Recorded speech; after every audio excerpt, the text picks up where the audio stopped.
Alright, what's up everybody? It's Lids, and we are back for some more Pyre Community RITE NITE, which means, of course, some good old-fashioned multiplayer Pyre, featuring first and foremost none other than the members of the RITE Club Discord server, which, if you're unfamiliar, is the place for all things multiplayer Pyre. If you're interested in getting more involved in multiplayer Pyre, then of course, the best way to do so is by clicking on that link right there to join said Discord group. For those of you in chat, you are not off the hook. No, because you see the red circle with the white L below chat. You click on that, you'll see all the various requests that you can make today, including things ranging from selecting players' exiles, masteries, talismans, songs, arenas, even Titan stars are all fair game. So, without further ado, let me hop into versus mode here and jump into that Discord server in question. And I am ready to go. And I pop open Steam Friends as well, and let me know, chat, who'd like to get things started for us today. I'll set us up for our defaults here, and I think we're ready to go. How are you all doing today?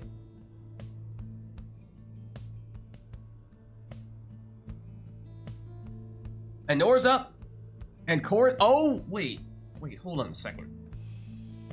Was there, am I making this up? Or did Core and Anor, did you guys say you wanted to do round 2 of that showdown that you did a few weeks ago? Yes, exactly. I've lost track of when exactly that challenge was issued. I know we haven't done a round 2, but I know we were talking about making that happen. We might be overdue. We might be overdue is what I'm getting at here.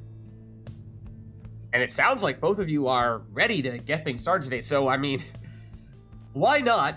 Last time round, when was the first time that we did this? It was, at this point, probably about a month ago, in which Core challenged Anor. So Core challenged Anor to a showdown. What did we do? Best 3 out of 5? And it wasn't 100% clear what the reasoning was for such a challenge. Apparently, it was in iRotor's name at that point in time. Anor may have spoken ill of iRotor, and Core was not about to take that. And then I think it was Anor went up 2-0. And then Core came back and won 3 in a row and won the series. I believe, if I remember correctly, that's how that one played out. And then it sounds like this time around, rather than being all about preserving iRotor's honor, perhaps this one is in the name of failure. But it's a lot of gossip, a lot of back and forth. Maybe I'm missing out on the true inner purpose of this showdown, but something kind of like that, I think. So, let me send out the invites to you two. Okay. There we go. Invite sent. Right, I can't really say that I am inside enough to understand all the inner workings of the politics of this showdown. All I can say is that clearly there is some ill will brewing between Anor and Core, and we thought that it came to a head a few weeks ago when they faced off in a challenge like this, but no. They were not done. So here today, we start off with a rematch of what was an incredibly dramatic series. Like I said, I think it was Anor who went up 2-0, and then Core who made the 3-0 comeback. Sure. Whoa! Anor mixing things up here, going with the chastity as well. No Nightwings for her today. Bold strategy, Cotton. We'll see if it pays off for her. Or sticking with the Pyre Hearts, or are you having a change of heart as well? Yeah, I'll stick with the pirates. Okay, okay. I was gonna say, there's only so much change I can handle in such a short amount of time. Okay, so... Oh, let's also get... Oh! Last time Cole was Chastity, totally fair. Is remote play doing weird stuff on your end, or... No, it is giving you controls. No, I think it's you have your controls. Oh, that's what it is. You're right. That's what it is.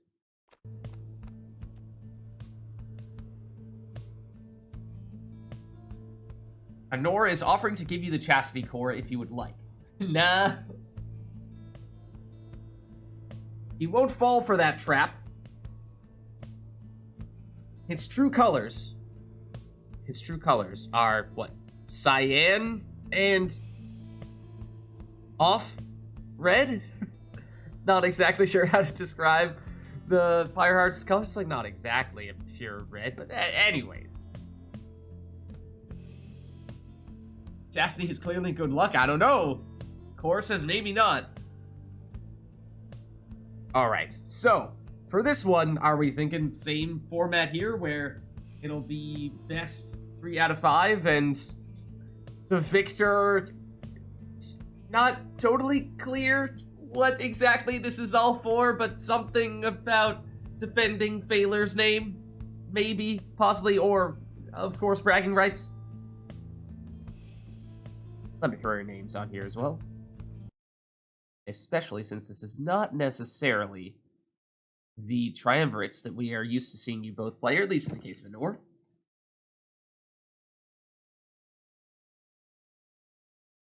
Thrash pack as well. Okay. Okay. So... Thrash pack it is, they say. According to Brawlenbert. I picked this name to get made fun of. Thor says, yeah, he's the one honoring Failer.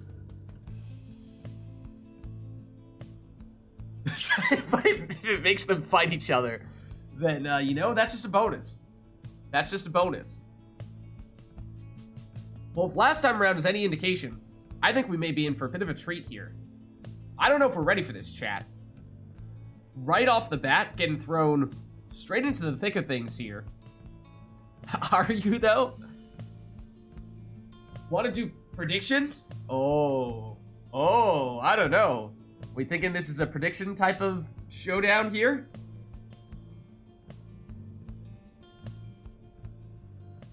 It may be. It may be.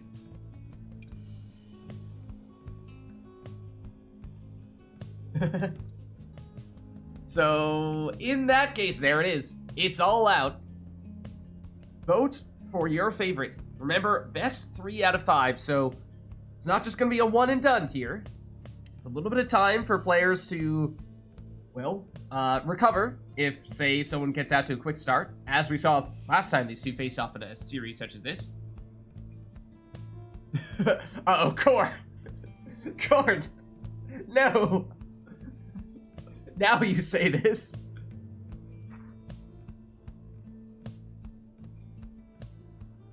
Ruh-roh.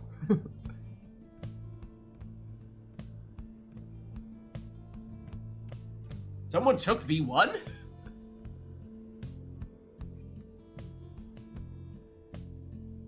Alright. The votes are coming in here. We'll get things started in a minute. And I think for this one, given how there's more of a competitive edge this time round, we will deliberately say we won't take requests for this one because we want to uphold the competitive integrity of these matches here and have both players pick their preferred teams and not fix a specific arena or anything like that that might inherently favor one set of characters over another. That way we are keeping things purely on an even playing field here. Just in time for the bets. Get them in. Make sure you get them in.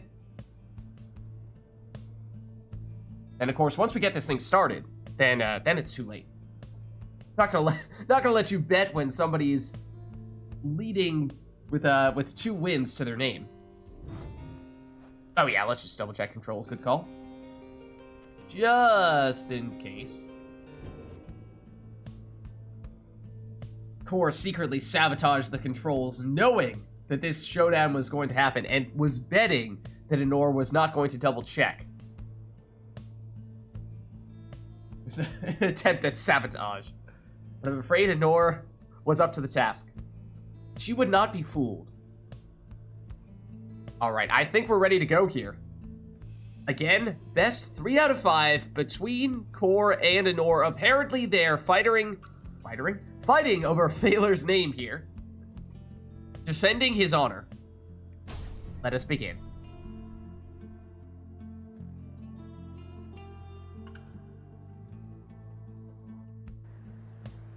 Hark, exiles. You are gathered at the nest of Trieste. Have you the fortitude required to prevail? Prevail and step closer to freedom. The chastity stand prepared. Higher hearts stand prepared. Who shall conduct the rites? Alright, have they the fortitude to prevail in this best 3 out of 5 series? Anor representing the chastity today. Not a team we often see her take. Usually, of course, a Nightwing's player. But the character, talisman, and mastery selection's entirely up to them. And we shall see what they choose to go with here. On the Nest of Trieste.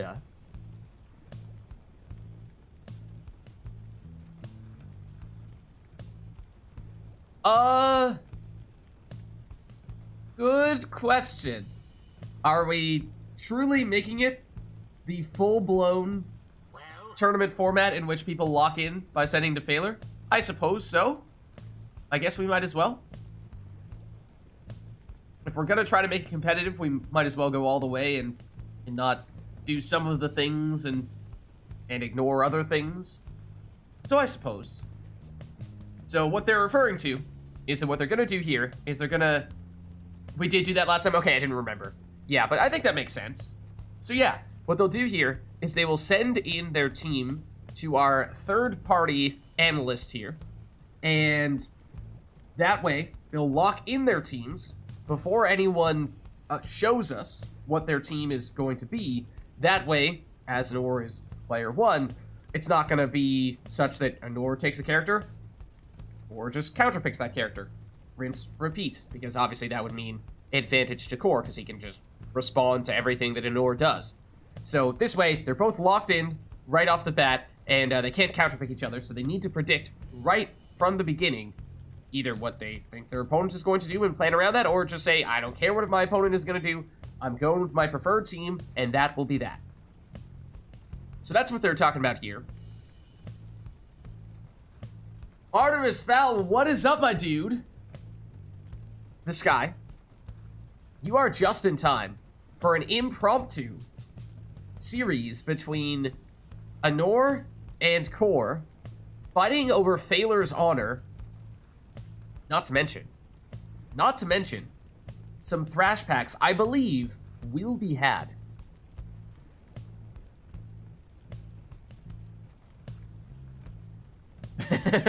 Alright, we're all locked in. Anor, you are good to go whenever you're ready.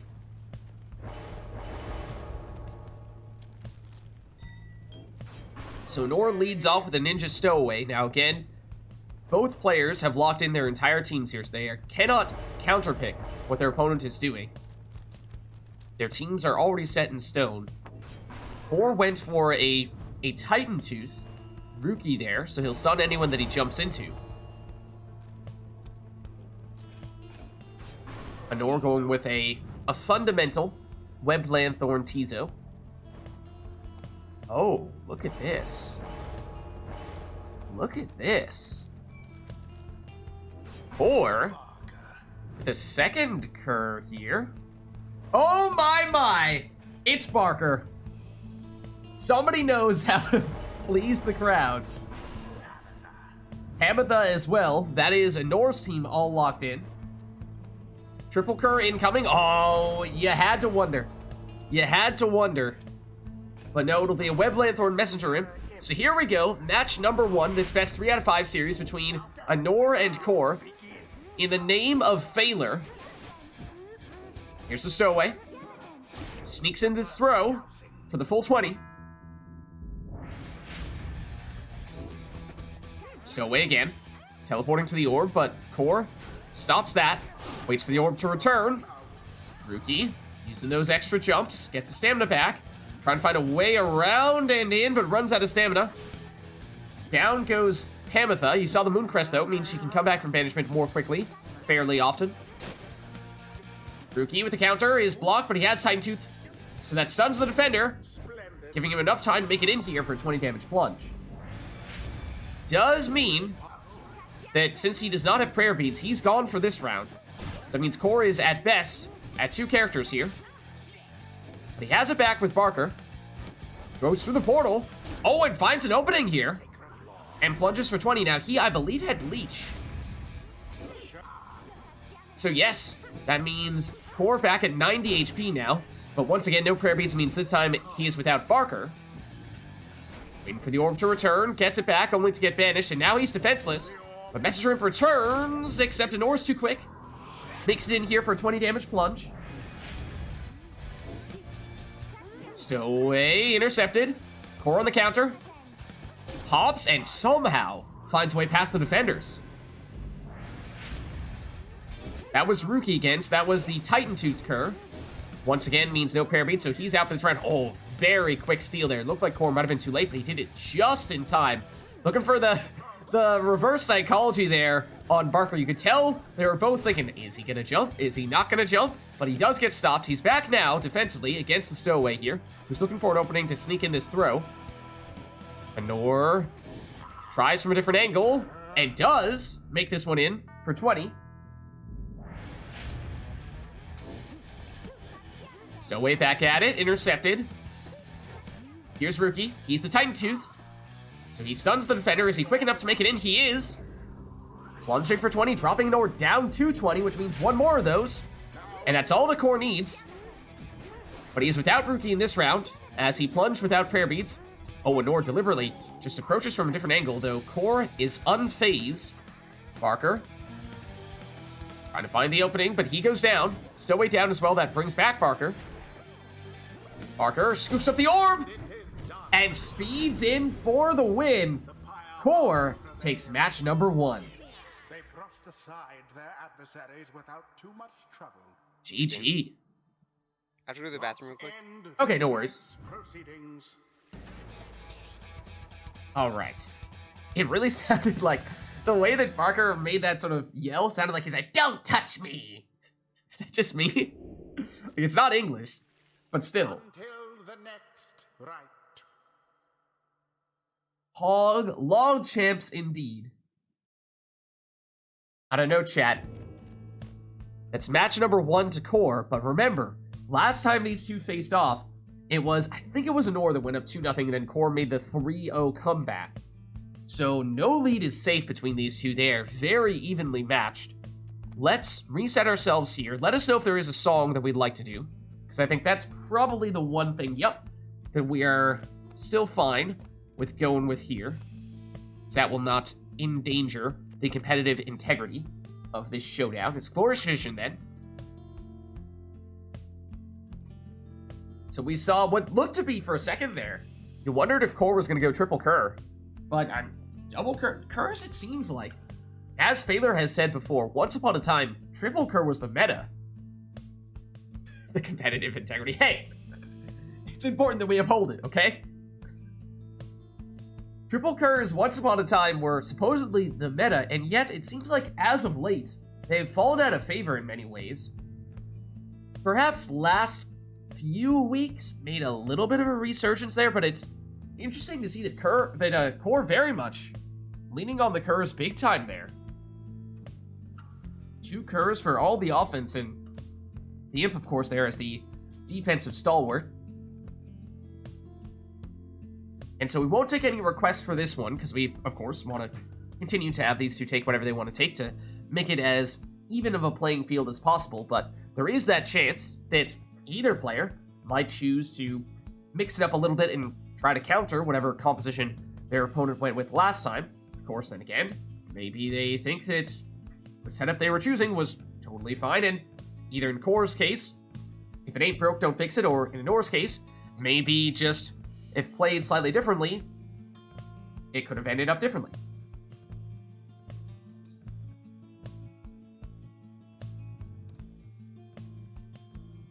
So what I'm saying is, Core may have taken match 1, but I don't think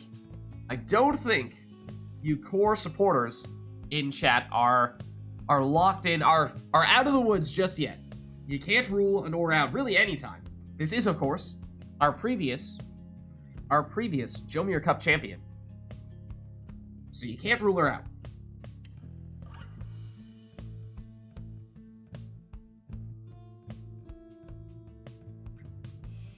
Then again, that being said, okay. Let me just appreciate those stowaway flicks. Some very skilled stowaway plays for sure.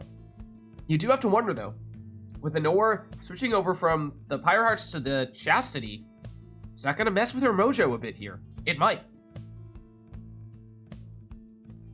Yeah, the repositioning, the awareness to realize not going to be able to get the throw off for a score here, so better to just throw it in a different direction, re-approach from a different angle, and on a few occasions, I think we saw Nor pull that off and get a score after that.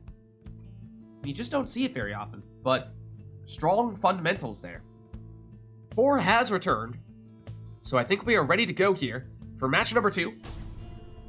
Core took match number 1, of course, this is best 3 out of 5. So that means Core needs 2 more wins here. Nor needs 3 wins to take the series. Oh. Okay, it's a pit of Malith. It is an arena that is small, has some meme potential to it for sure. Then again, will either player be willing to go out on a limb like that, take that kind of risk when the stakes are high? I don't know. They'll send in their teams to failure so that once again they cannot counterpick each other. That way they are locked in from the get-go. Again, that question of will they choose to switch things up here team-wise, or will they go with something similar to what they did last time? The arena is quite different than what they had last time. That may influence their decision here. Choose someone.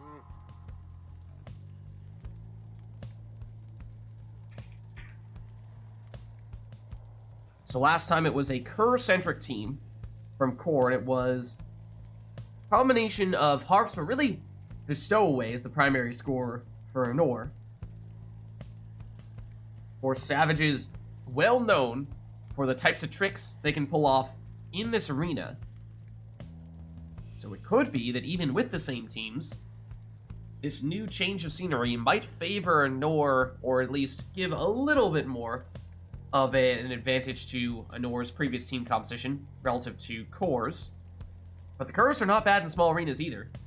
We've seen in the book in particular, those Kerrs, if you blink for a second, they're so quick, they can just pick up the orb and immediately hop on in there. Artemis Fowl, we are not taking requests for these ones.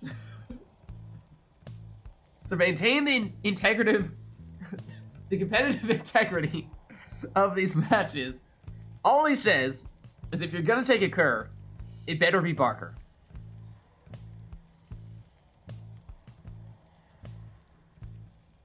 We're all locked in, so Nor, as soon as you're ready, you may begin.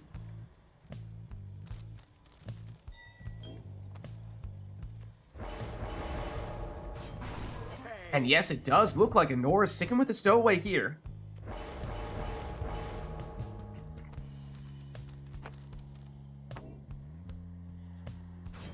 And Core sticking with Barker. Did go rookie with Titan Tooth in the first spot last time, but had Barker on his team in the second slot.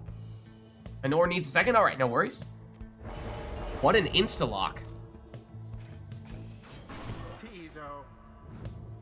T-zone the second spot for Anor.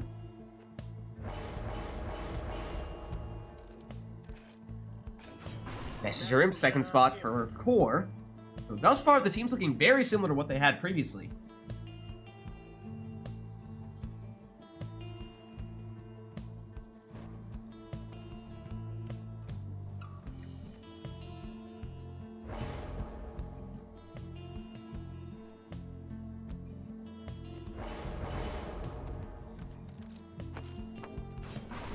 Okay, Anor does stick with the Harp, although goes with the Titan Tooth, which she did not take last time, so mixing it up a little bit here, and Core also looking to mix things up a bit here as well. Previously went for double Cur 1 Imp. This time goes for Gilman with Legendary Talisman for the additional jumping range. So here is match number 2 between these two in the best 3 out of 5 series. Core took match number 1, and Anor gets things started here with the 20 damage throw from the Stowaway. This time it's intercepted. Core on the counterattack. Oh, and you looked at that, it seemed like Core was trying to go for a some mind games there. Reverse psychology, deliberately not jumping in his attempt to make it in there, but Anor putting that Titan Tooth to good use there, stunning Core as she flew into him, setting up that 14 damage throw. Stowaway throws intercepted though, Core on the counter, thinks about it with Gilman, then moves in with Barker instead, and does make it in for the 20 damage plunge with him. No prayer beads though, so he's out for this round. Gilman, he's blocked and banished. Ametha for Anor off the wall, blocked and banished. And Anor defenseless here. 4, going for the throw and gets it off just in time for 15 damage and maintains all of his players for the next round. Stowaway, just quick enough. Thinking about the throw. Oh, Core. Looked like he was out of position there, but no, recovers just in time to intercept. Down goes Barker. He's back now, though. Off the wall. But that, I think, was a double Titan Tooth, so both players stunned. Or banishes one defender, then gets banished. Then moves in with Gilman. Takes out another defender. Takes out another defender. Ametha through the portal. She Titan Tooth stuns Gilman here. 4. Back. But Ametha plunges here for 20. Stowaway's throw intercepted. Core on the counter with Barker. He's banished. Stowaway again. Oh, Core intercepted the throw and nearly had a clean way into the Pyre. But Anor defenseless here. Core, if he's quick, has time to choose who we'd like to plunge with and opts to go with Barker. But again, no prayer beads. Means he's still out for this round. Even if it meant getting 5 more damage out of it. Now Anor with a 20 damage throw here. And Core cannot afford to trade scores anymore because Anor is holding on to the lead. Double Titan Tooth stun. Core picks it up. Oh, can't quite make it in though with Barker. Oh, and good stunning flame there. Slowing down Anor and giving Core a brief moment in which he was the only character capable of moving. Oh, he might have had a very dangerous portal setup, but Anor reset it right as he was about to go through, so it doesn't take him far anymore. Barker sidesteps the cast. Oh, last second save from Anor, but Titan Tooth stuns Anor. Core goes in, might have had time to set up a throw. Would have meant 5 less damage, however, does mean that now he is Barkerless in this round, and we are basically tied here. Both players needing 2 scores to succeed. Ametha, however, plunges here, dropping Core down to 6. And that means that Anor just needs 1 more score. Will it be with the Stowaway? Not this time. Core, of course, still needs 2. Oh, and he finds an opening, though. Avoids the banishment, throws it in, which means that he is at full strength here. And either player capable of finishing this one with 1 more score. Who will it be? Not the Stowaway, not this time at least. Gilman to Barker. Barker out of stamina. Gets it back with the stamina. Oh, was looking to make a quick move there, but he's blocked. It's a double Titan Tooth stun. Anor first back on the orb. Core intercepts that throw. Oh, and Core down to just Gilman here. Well defended, though. Gets his exiles back. Ametha trying to make a move. She has Titan Tooth. Oh, but well defended there. Anor defenseless. And Core plunges for the win. GG. Game. adversaries put up quite an effort. Thus end this night's proceedings. That means Core leads the series 2-0, but as I was saying before, remember, might this be one of those times when history may just repeat itself here, because last time round, we saw Nor go up 2-0 and then Core win 3 in a row to take the series. Is Nor about to flip the script and exact some revenge on Core? Perhaps. Alright, let us know if there's a song you'd like to hear for this one. Otherwise, we'll get straight into the next one. What could be the deciding match, Core just needs one more win, and Nor needs to go 3-0 if she's going to take this series. Unseen Ones. Oh. Hold on, that's a Tariq one, is it not? That is, that's what, Hades? I think?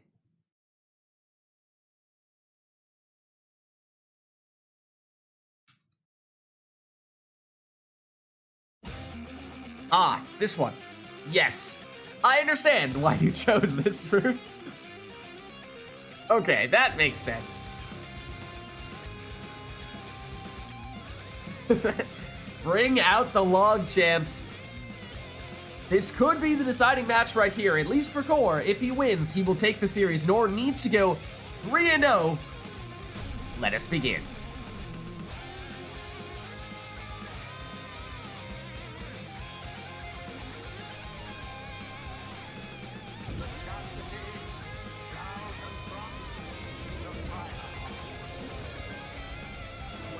Alright.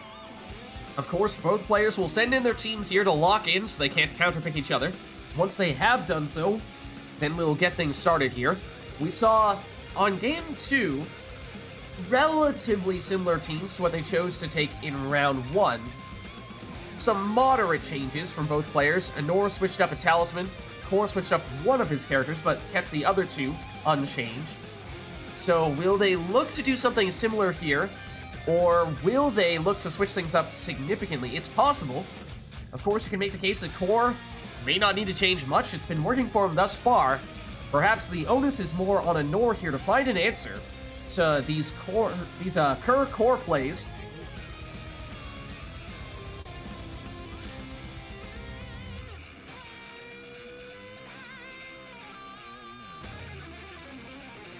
We also saw, last match at least, was in a very small arena, the Pit of Elite. This time, much more neutral, the Spring of Jomir.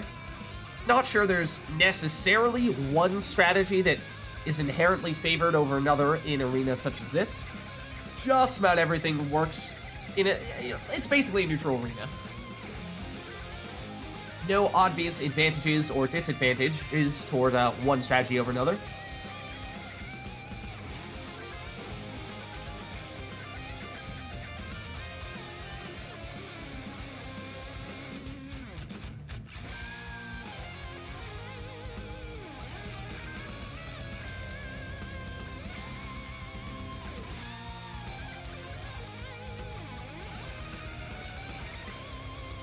We are all locked in and ready to go. Nor will get us started here. Oh, and yes. Looks like a very significant change from Nor. Goes with Jody in the first spot. We've not seen any demons yet. Notably took the ring, which means we may see an infinite stamina Jody, which is a scary sight to behold. Core breaking out the Bottled Void Stowaway. Significant change from him as well. Oh man, we are in for an exciting one for sure. Nor goes for her staple, one that we actually haven't seen her take yet today, the Nutrition Stick Volfred. Or in the second spot, goes for an Exploding Killman.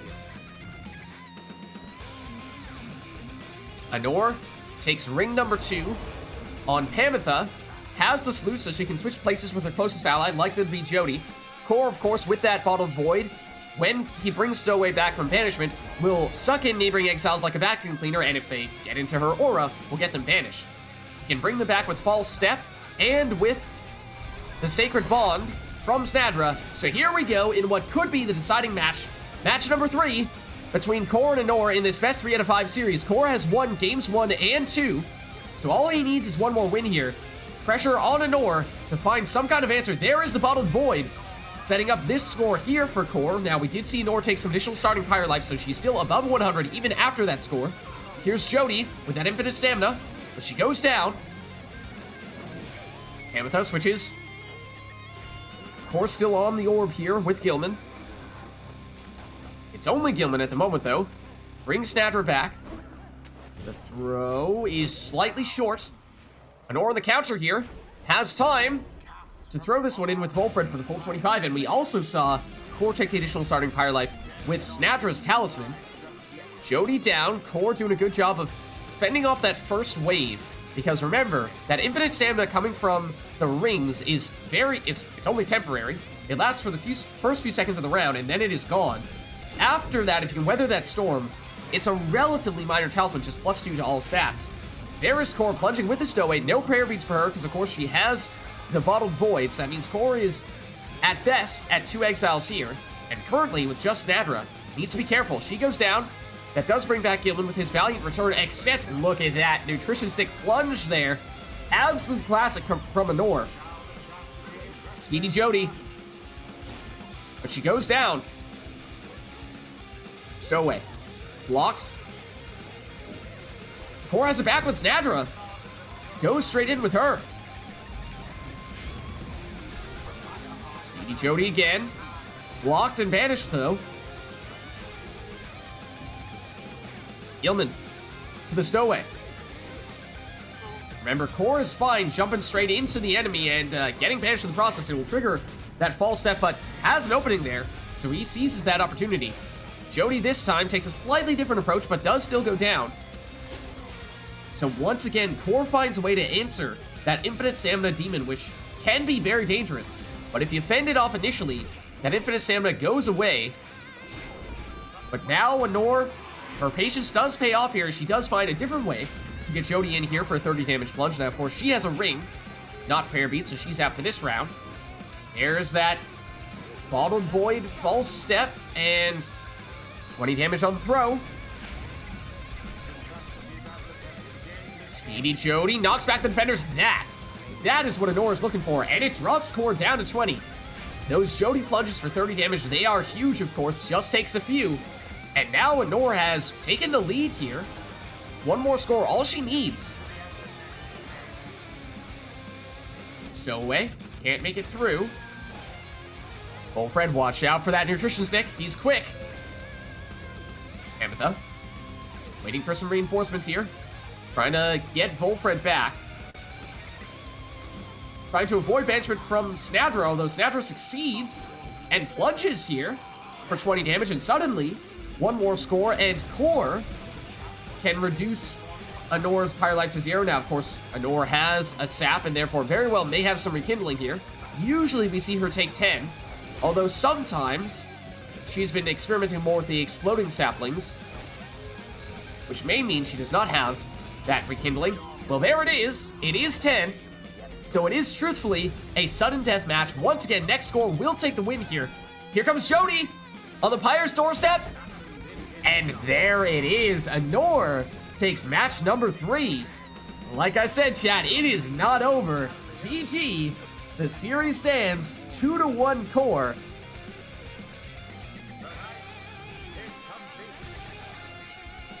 All right, well played, you two. Let's head on back, and it is anybody's series. Any doubters in chat?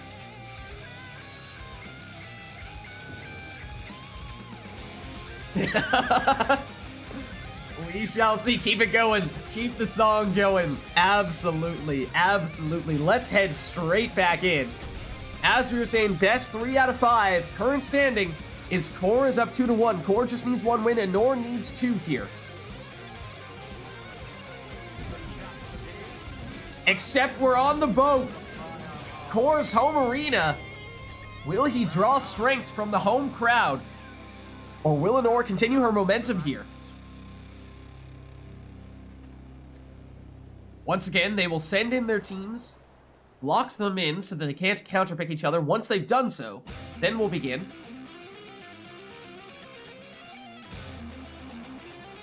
As I said, last time these two faced off in a series such as this, we saw Nor go up 2-0, and Core responded with the 3-0 sweep after that to take the series. Is Nor about to repeat history here, returning the favor?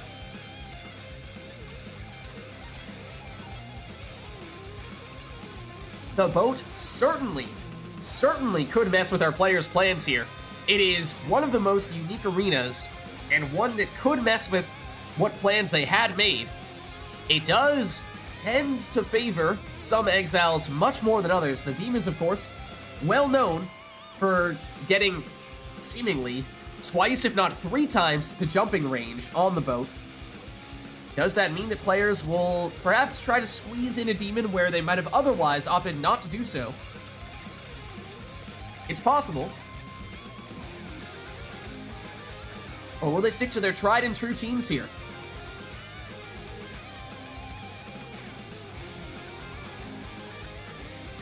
Certainly the monkey wrench that I'm not sure either player was expecting to see. Hard to tell at this stage, though, whose favor that will lean toward, though. As I said, it is technically Core's home arena. They are locked in, so they're ready to go here.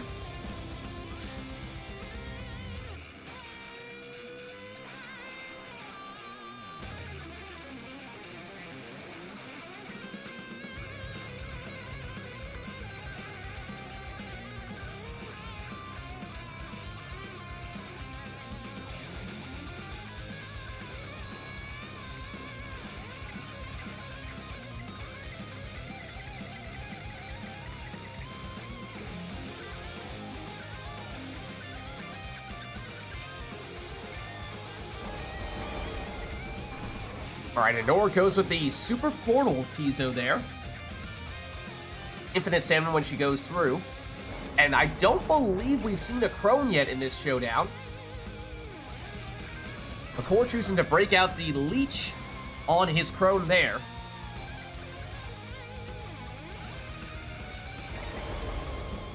And as we were saying, demons perhaps the ones that benefit the most from this arena. And Nor goes for the quick throwing, Vanishing Throws demon. Not quite exactly the meta setup because she took Brazen Manor. It's a bold strategy, Cotton, but we'll see if it pays off for her. Core goes for a Harp. And lastly, the tried and true Nutritious Stick Volfred for Nor does have 10 rekindling, so she will have a second life bar. Core also taking a sap here. Quick throwing Manly, but no rekindling there. Bear that in mind. So Nor will have a second life bar, but Core will not. And here we go. Match number 4 in this best 3 out of 5 series. Core currently up 2-1. So 1 win for Core, and he will take the series. And Nor still needs 2. Core defenseless here. Opportunity for Nor, although there's the Numbing Gust, preventing Nor from sprinting, jumping, throwing, or using any other special abilities while everyone is banished on Core's side. It's usually Nor the one doing that to opposing teams. Here's Bertrude, though. Core looking to jump in. Avoids banishment, though, actually gets rid of one of the defenders, and does make it in with Bertrude for 25. So it's Core getting things started here. Nor on the counterattack. Retreats. A well-placed sapling from Core. Locks down the orb. Has an opportunity here. That quick throw. He gets it off in time for 25. Core back to full strength here. Doxiana switches into Bertrude. Bertrude does go down here. Nor with Jody. A well-placed Vanishing Sapling from Core. So he's trying to move into throwing range with Manly, although it's Nor going with an Exploding Sapling to take him out.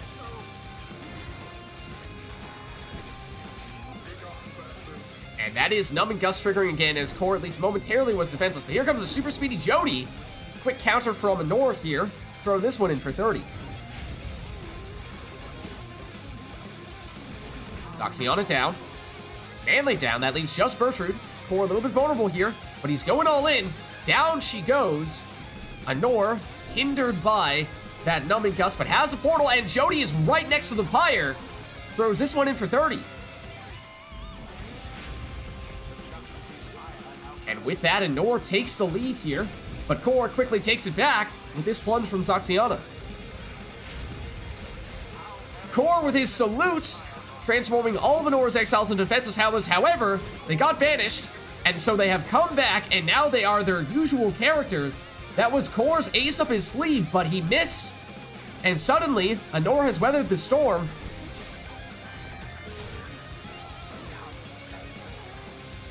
Dangerous portal. Gives infinite stamina to Jody, but she does still go down. Kor sets it back closer to Kor's Pyre. Anor defenseless for the moment. Kor moving in, but Gertrude down. Anor has back.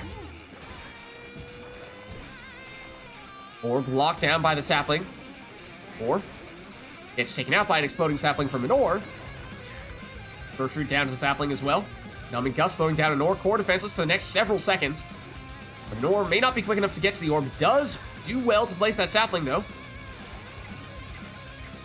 Looking to move in with Jody. Sees an opening and seizes the opportunity. Dropping Kor down to 10. Remember, Anor has 10 rekindling. Kor does not. So one score is all that Anor needs here. Any exile capable of dealing enough damage for Anor. Has a portal. Thinking about going through, but Kor is trying to block it. Down goes Jody. Anor moving in here with Volfred, trying to charge up the throw. Kor on the counter now. His throw lands. Anor holding on for 5, but remember, she does have rekindling. So Anor can take 2 hits. Kor can only take 1. Just ignore Tizo. He's doing his thing. He's doing his thing. Anor with the orb here, although Kor has an exile hanging out next to Anor's Pyre. Anor needs to be careful if she is to lose it. Kor has a quick counter. Anor on the move. Does go down. Now Kor. Defended successfully. Anor was thinking about that portal, but it gets moved here. Instead, going for the throw. From some ranges, it's unblockable, and yes, that is the case here. Anor takes match number 2, and ladies and gentleworms, we are all tied up at 2 apiece. GG. It is anybody's game. It is anybody's series. If it happens again, never say never. Never say never. All right, you know what that means, chat. This will be the deciding match. It couldn't be any other way. It all comes down to this. We are all tied up 2-2 in this best 3 out of 5 series. Whoever wins this match takes the series. We've got to do it. We've got to turn that sermon intro on. You are right. You are right. Anything else, song-wise, we would like to hear for this one? We got to keep it, right? We've just got to keep it. All right, well, let us begin. The decisive match in this series.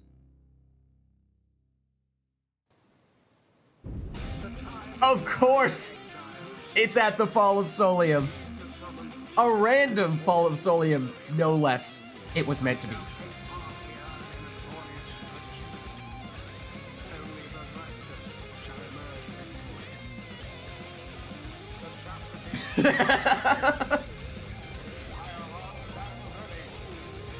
Break out the popcorn if you have any left. But oh boy, we are in for a treat here. We are in for a treat. We are all tied up 2 apiece.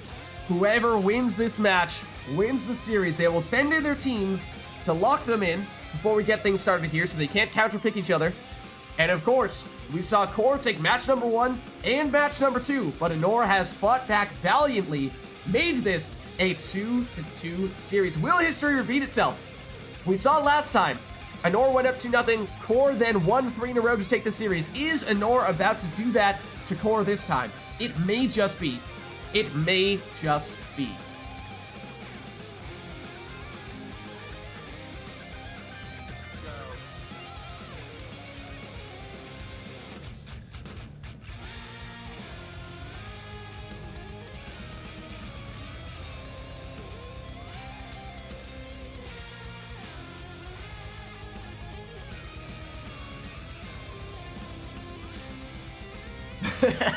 You are just in time, Cacao, for Game 5 of this best 3 out of 5 series. We are tied up 2-2 between Anor and Core.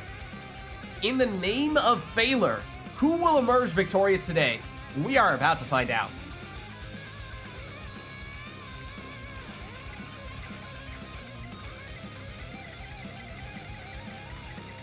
Just in time. So for team composition, of course, we saw last time we were on the boat, and both players mixed things up significantly. We saw Anor stick with her tried and true nutrition stick Volfred, went for a speedy Jody and Tizo. Then, of course, that team emerged victorious. So we'll see if Anor goes for something similar here. Of course, that was on the boat. This is in Fall Solium, and those are two very different arenas, so might warrant some adjustments here. For Core, we saw him have the most success early on in match number 1 and match number 2 when he was leaning more heavily on the Curs. He has since shifted away from those Curs, but perhaps it might make sense for him here to go back to what was working before. Then again, all those matches were so close. One small play ending slightly differently, and they could have gone either way. So maybe both players will stick to their guns here and continue to use whatever strategies they were using most recently.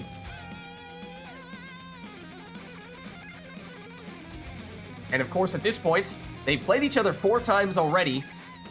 So although they can't counterpick each other by responding to whatever their opponent selects here, they might be able to anticipate what their opponents are going for. As we are all locked in, let's get things started. Anor sticks with Nutrition Stick Volfred, does have 10 rekindling, so she will have a second life bar.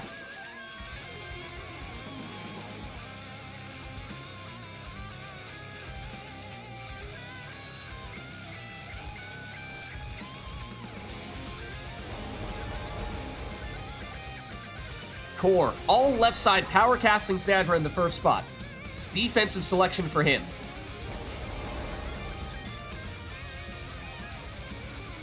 Anor, Super Portal Typhoon Bottle on her Imp, allowing her to take the exploding saplings on Volfred and still get the strong effects of that numbing gust-like effects of the Typhoon Bottle. So when everyone is banished on Anor's side, Core will be unable to sprint, jump, throw, or use any other special abilities. In a large arena such as this, that could be very significant. Core goes for the extra jumping distance on Gilman. We saw him take that once before. That may, however, have been in one of the matches in which Anor was victorious. I believe that was a quick throwing Pertrude in the last spot for Anor. Last one for Core here. It's 10 rekindling on a quick throwing Manly. Both players, that means, will have a second life bar. And here we go. The final match of this best 3 out of 5 series. We are currently tied up at 2 apiece. Anor versus Core. Core went up 2-0, and then Anor fought back to level the series at 2-2. Who will emerge victorious here and claim victory in the defense of Failure's honor? It's Core. Pinned in by his Pyre. Can he find a way out? Not with Snadra. Gilman speeds ahead. Cut off, though. And blocked. Down he goes. Anor now. Volfred links over to the other side of the arena. That is the extra mobility of that nutrition stick. Oh, couldn't quite get the throw off in time, though. He's banished. Here comes Core on the counter with Gilman. Thinking about going south. Anor trying to cover that up, though. Shifts over to the northern side. That throw is unblockable, and it lands for 15. Race to the orb. Core instead opts to power cast, but down goes Snadra. Anor sets up a portal and goes through it, except Core was awaiting and banishes that exile. Now, that momentarily triggered that Typhoon Bottle, preventing Core from seizing on that opportunity. Ooh, Anor, very clever way of picking up that orb, even when it looked like it was safely within the confines of that sapling. Here is Anor on the counterattack with Pertrude, but she goes down. Snadra, over to Manly. Manly down. Gilman can't speed past Volfred. Volfred for Anor. Has that nutrition stick.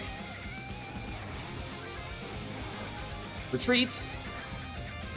Waits to get some reinforcements here from Pertrude. Oh, and just barely avoids banishment with Volfred. Honor takes him out. Here is Bertrude, though. That throw is unblockable, except it looks off target. For the counter. That's quick move from Gilman, but he's not fast enough to land that throw. Volfred down. Honor with Bertrude back defensively. Core moves around her. The throw is unblockable, and it does land here. So Core continuing to whittle away at Honor's Pyre here with another 15 damage. Snadra goes down to the exploding sapling, as does Gilman. That leaves Sap versus Sap. But Core makes the recovery here with Gilman. Bertrude trying to rush him down. He is blocked, though. Oh, just narrowly saw Bertrude avoid the banishment there, and the throw, oh, looked like that was on target, but Core able to intercept. This throw from Core is intercepted.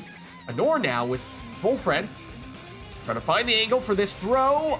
Once again goes down just before she gets a chance to release it, though. Snadra banished. Volfred banished, or rather Manly. Gilman trying to find that opening. Thinks he's found it, but not this time. Bertrude again for Honor. She's banished. Tizo narrowly avoids banishment and takes out two of the defenders while he's at it. Honor biding her time, waiting to get some reinforcements here. Bertrude has returned, as has Tizo. But continues to press forward here with Volfred. Once again, can't get the throw off in time, though. Big power cast from Snadra as she starts to move in.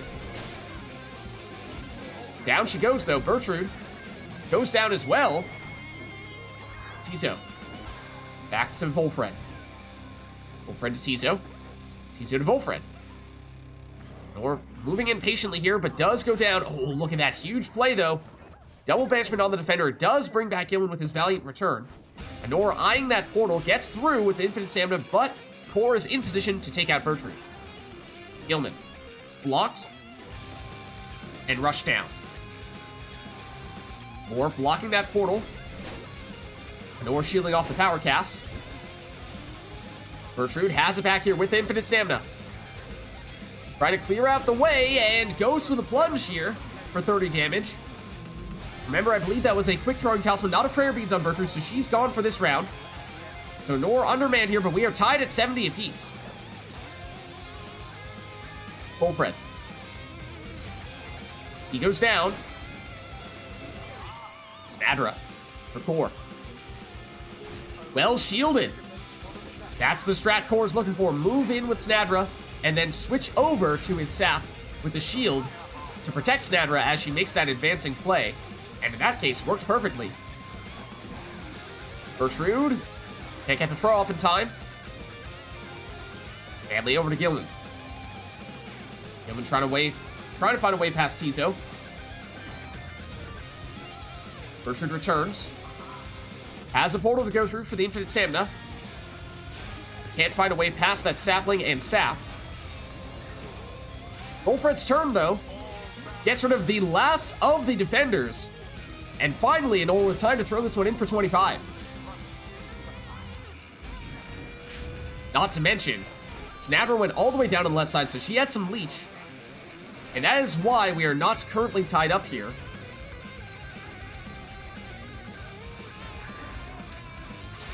There's that shield again on Snadra. Core doing well to protect her. Honor with Volfred and just Volfred.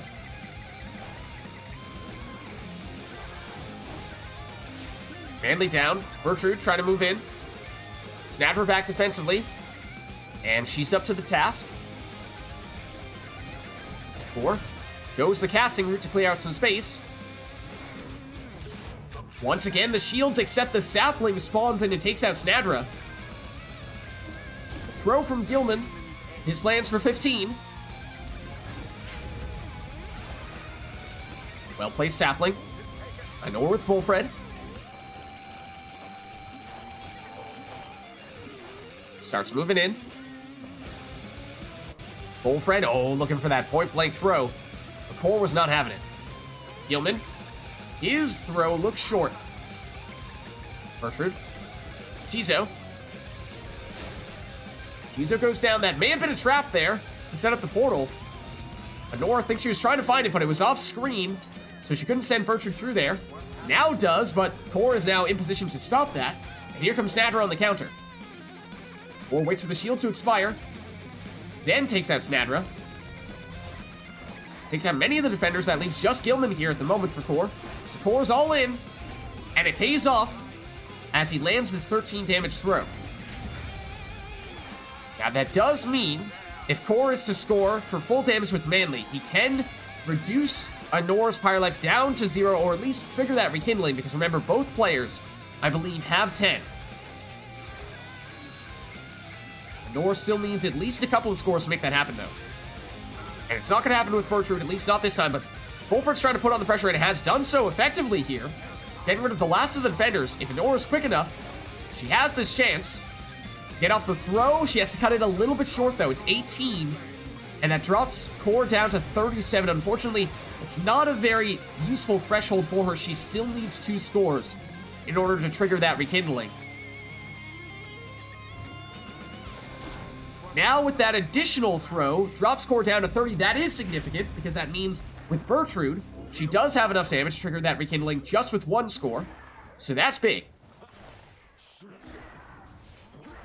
Any other exile for Honor, though, does not have enough damage to make that happen in 1 score, would take 2. But here she is once again, with full Fred. Over to Bertrude.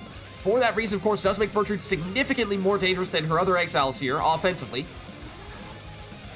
Fulfred causes some trouble here with the exploding saplings, though. Has no one to defend him. Honor might have been thinking about Bertrude, but saw that she was banished, so settles for this 25 damage throw. And that means any score for Honor would suffice to at least trigger that rekindling, but yes, there is still that second life bar for both characters, both players, and there it is. Honor making a bit of a comeback here. She is the first one to trigger that rekindling, so it does mean next score for Honor could finish it. Core still needs at least 2. Core applying the pressure here. Honor through the portal, gets infinite stamina with Bertrude. Doesn't matter who it is for Honor. Doesn't need to be picky, but here comes Bertrude. This throw is unblockable, and it lands for the win. Honor completes the comeback. GG. It has been done. Ladies and gentlemen, history has repeated itself. The reverse sweep. After going down 2-0, Honor wins 3 in a row to take the series. GG. Chastity is clearly good luck. I do believe it might have even been Potato saying that in chat right as we were getting things started. But oh man, yeah.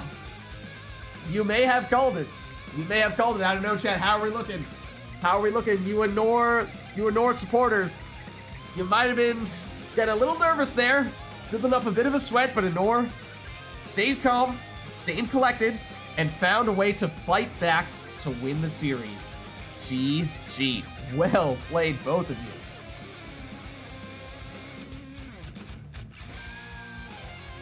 Wouldn't have it any other way.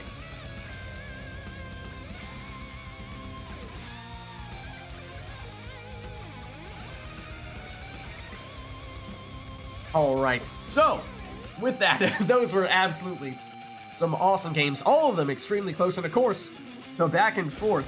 Core winning the first 2, Honor then winning the next 3. All of them felt like one play going the other way might have made the result be entirely different. But Honor says, alright, that's enough for me for now. I will retire on that note. Thanks for the matches, Honor. Thanks for stopping by. Good to have you. And Cacao, of course, happy to have you take her place. Alright. And maybe we just tone things down a little bit here. The adrenaline was at the maximum, dialed up to 11 for a bunch of matches there as I punched the microphone. Maybe we just take a little bit of a deep breath. And amazing series, but let's turn back on the in-game music. Let us know, chat, if there are other songs you'd like to hear. But oh man, Oh, man. What a set of matches. Certain plan. Oh, beats the dirty deal to the punch. Okay, so certain plan. Oh, that is in-game. We have that modded in.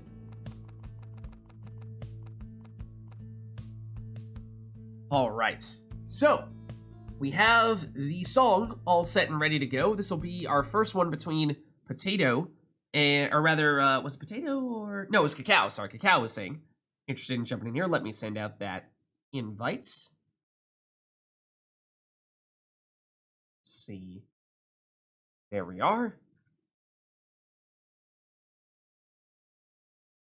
And Core, just to check in with you, are you good to stick around, or would you like to swap out as well?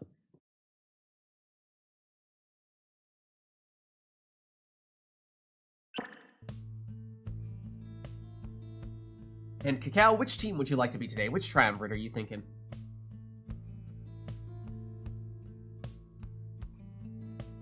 Is it true that perhaps the Chastity are good luck?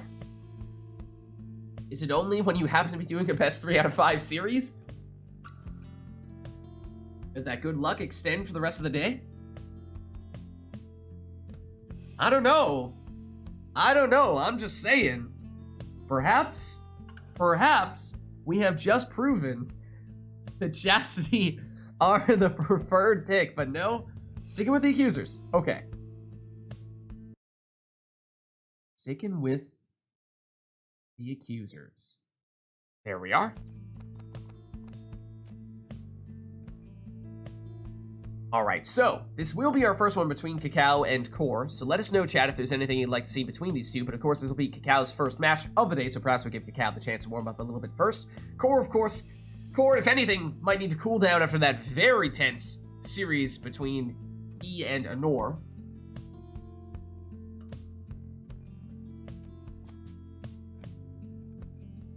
Oh yes, let's check controls as well.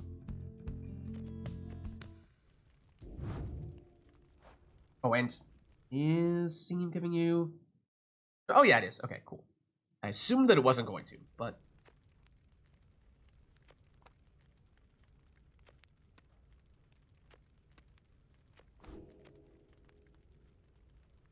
All right, there we are. All right, so we have a song, but perhaps that will be all for this first one between Cacao and Core. So why don't we get this one started then?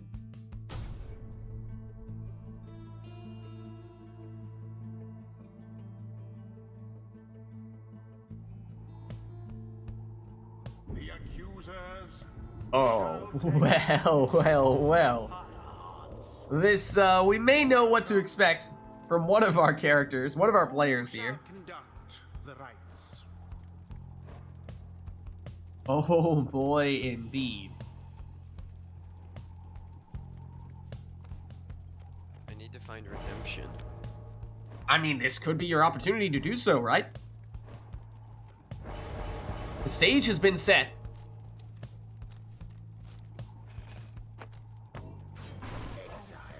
And Cacao leads off with a Zoxiana with the Luminous Idol, so whenever she gets the orb, she will regain all of her stamina. And as expected, that is a Bond of Void stowaway. I think we saw Core use it once in that showdown with Anor. But it means, of course, whenever the stowaway comes back from banishment, she will suck in neighboring exiles like a vacuum cleaner.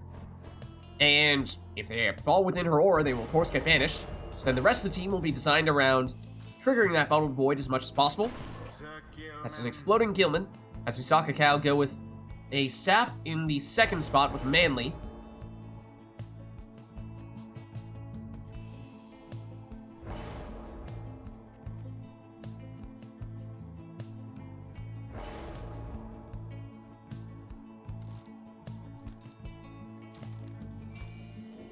And then a Bottle Void Lendl.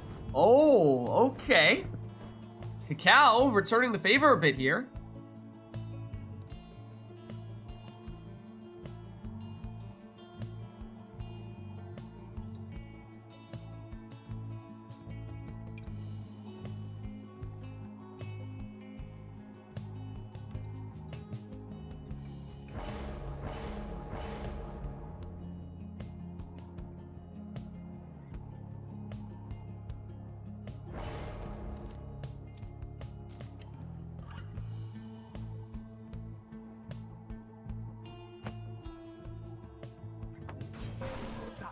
Then Core finishes with Snadra and takes the additional starting Pyre life. So here we go, and our first matchup of the night between Cacao and Core. And we have double Bottled Void here, so prepare for some crazy respawns and characters flying all over the place, getting banished when you least expect it. Like the unseen ones became a bit of an anime-style boss battle. I mean, I think that was kind of the idea, right? I think it's fitting. I think it was well selected. Here is the stowaway. Time to throw it this time for 20. Isn't Hades an anime? I mean, they had that trailer they made once where they did even more anime style to it, and in that case, it certainly looked like it. I don't know about the game itself. Probably not, but there is Cacao stealing the orb as Core's trying to throw it in, although, recovers just in time, getting some exiles back from banishment when Cacao needed it most. Oh, and there's the Bottled Void, though, throwing Cacao off when trying to go on the offensive there. And there is Core triggering the Bottled Void to banish the would-be defenders. Seize Chance active means that's 25 damage on this throw. Yeah, not that I'm against it, exactly. Always has been. Stowaway. Banished. Look out. For the Bottled Voids. Here comes Gilman. Cacao trying to build a wall. Gilman through the other way. Down he goes. Snadra, no one to stop her at the moment, so she jumps in here for 20. That drops Cacao down to 15, but Cacao on the attack here, plunges for 20. No prayer beats for Saxiana, though. She's gone. Next score could be all the Core needs here, unless Cacao took the rekindling. And there it is. It is the full 50, nonetheless. Saxiana switches into Lendl. Lendl goes down, but remember, he has Bottled Void. So Cacao may be looking to trigger that here. There is Core's Bottled Void, and through all of that chaos, somehow it is Lendl who ended up with the orb and ended up plunging there for 20. And the Stowaway counters with a plunge of her own for 20. One Bottled Void traded for another. Saxiana down. Is that a stunning claim from Core that actually helped Cacao more so than it helped Core? It might have been. And yet Core, no one to stop him here at the moment. Seize Chance active on the throw means that's 25 damage. And, of course, the rekindling has already triggered here. So one score is all Core needs. There's the Bottled Void, and it looks like Core's the only one left standing here. Oh, but he hesitated. And Cacao gets exiles back. And even more chaos in front of Cacao's Pyre. Stowaway was at the beginning of a jump, or end of the jump it was, so that was false step triggering there. Triggering the Bottled Void as well. Cacao defenseless, but back comes Saxiana, taking out the Stowaway. Lendl with his Bottled Void triggers. He comes back, brings back other friends. Cacao, loses the orb from that, that Bottled Void. Looking to go in here, though. But Core in position defensively. Lendl returns, brings back Saxiana. Stowaway. Trying to trigger that false step. Down she goes without the false step. Yet she returns here. Or thinking about it, trying to find a way to make it happen. But there's Lendl with his Bottled Void, messing with Core's strategy. Lendl has a human shield to try to protect Saxiana. Stowaway. Down she goes down. Snadra goes as well. Cacao finds the opening with Saxiana plunging for 20 here. And that means no Saxiana for this round. So Cacao down one character. There's the Stowaway getting banished. Lendl getting banished as well. Stowaway returns. Those are, of course, the two Bottled Void characters. Stowaway voluntarily triggers the false step. Though there wasn't too many people in the area to get affected by it.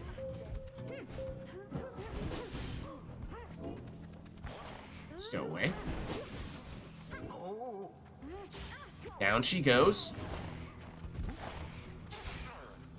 Not enough for Manly there. Oh, and Cacao defenseless for several seconds here. Time for Sadler, perhaps. Oh, and the 720! Then throws it in for the win. Their adversaries confidently GG. Good game. The rite is ended. All right, let's head on back. Until the stars align. And let us know, chat, if there's anything you'd like to see for the next one.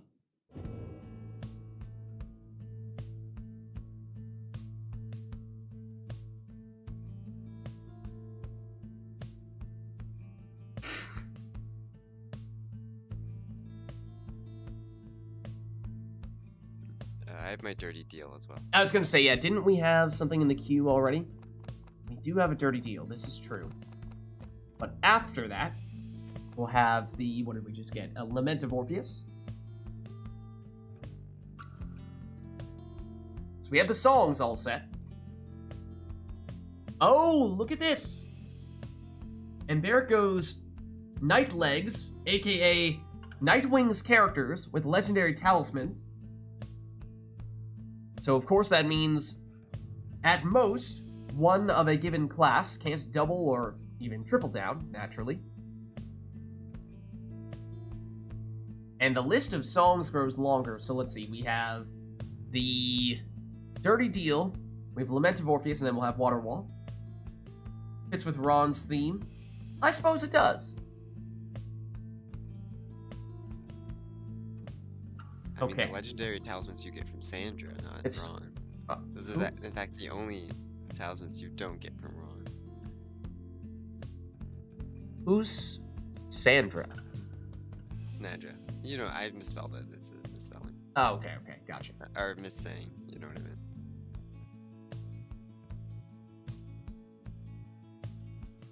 I mean, he does have a point. If anything, it would be Snadra themed. But alas, let us commence this next rite.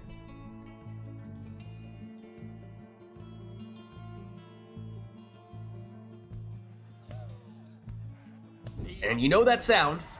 That there's the sound of imps. That means Isle of Kalimur. So again, only Nightwing's characters and only legendary talismans. No Gareth. As much as I would love for there to be a Gareth appearance, I'm afraid he is not permitted on this occasion. Stowaway, though, of course, if you're looking for a savage, would work. Hers is one row down all the way on the left side. There. You had it for a second. The Kalimur's anklet. All the way on the left, fourth row down.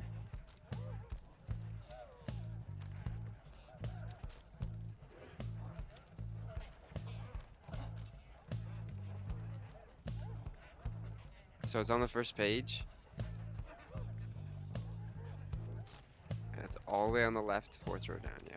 You keep going down on the left until you find the anklet. That one right there. Yeah.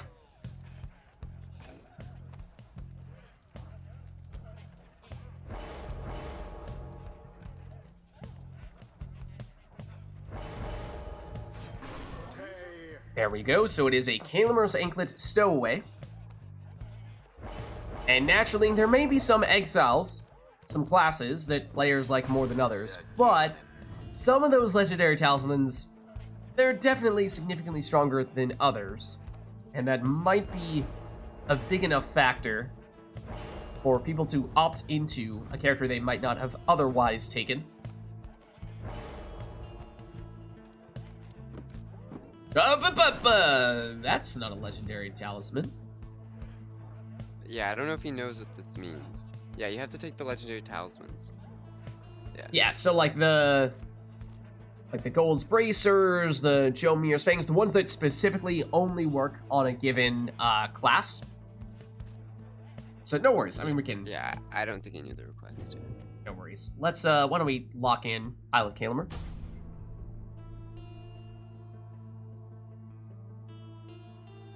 Yeah, so Night Legs was a fancy way of saying Night Wings plus Legendary Talismans. Shall confront the Pyre hearts. Welcome. Who shall conduct the rites? Tay. So yeah, Stowaway first. For Cacao. Or we'll stick with Gilman here with the distance jumps. Stowaway will bounce off walls with her casts. Bertrude will cast through those imps.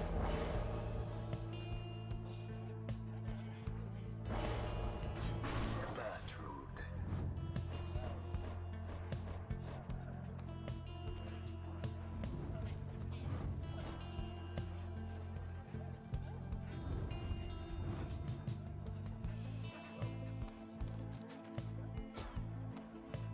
Then Tiza will have infinite stamina.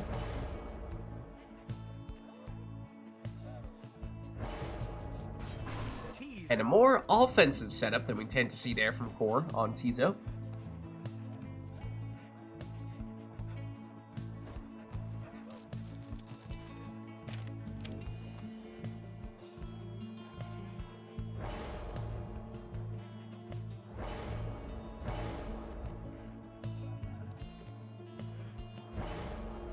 Extra blinking distance, of course, on the nutrition stick for Volfred.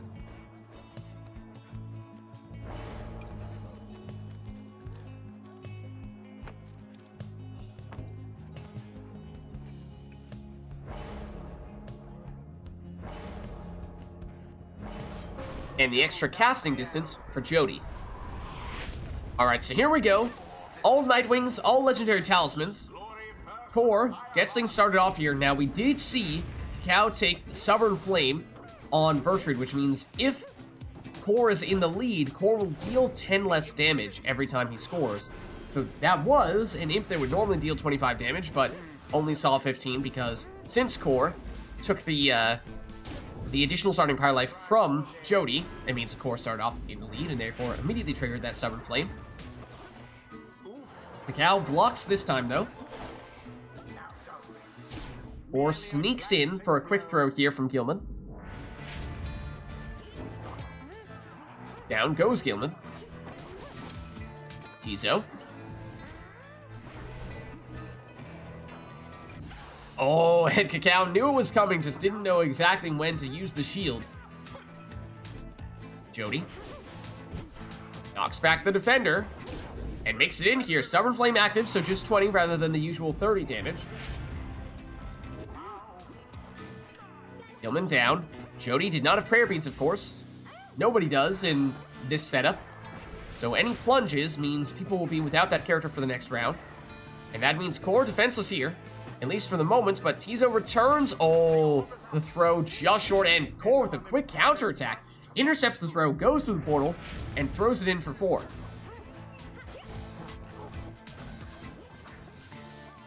Down goes Gilman. Cacao wary of that big Tizo implosion. Stowaway hops in here for 20 damage. Well-placed sapling from Cacao. Gilman blocked. And Cacao goes down with Volfred. Bertrude versus Gilman. Gilman blocked. Bertrude recovers, but gets banished. Now Volfred back defensively against Tizo, who speeds on in.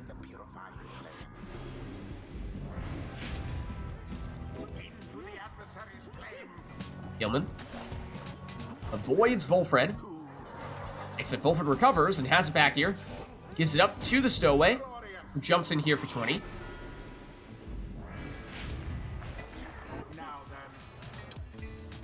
Gilman for Core. Waiting for the right opportunity. Pushing those imps around, it seems. But down he goes. Down goes Bertrude. Tizo. Cut off, but look at that portal placement there. That is very dangerous.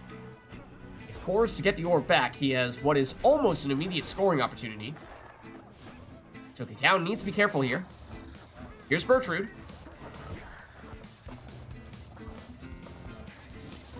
Around the other way, oh, but still banished. And the portal position, though, has been changed. So not nearly as dangerous as it once was for 4. Changes that portal position again, but it's Cal on the attack with Bertrude. Speeds around, oh, nearly finds a way past Jody. Jody. Perhaps eyeing that portal as well. Through which she goes. Knocks back some defenders, except it's actually Gilman who goes in here, plunging for 5. That means he's out for this round. Tizo blocked and banished, sets up a somewhat dangerous portal. Bertrude. Stowaway, back to Bertrude. Bertrude down. Here's Jody pressing forward. On the orb, knocking back 1 defender. And finding a way through for 20 damage.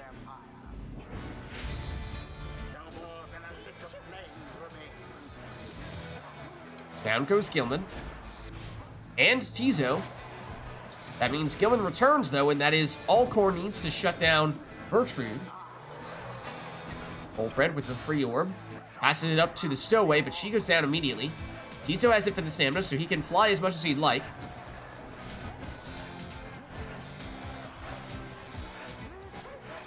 But he's blocked and banished, sets up a dangerous portal. Bertrude with an opening here. Oh, but didn't quite have enough stamina, though, to make it all the way through.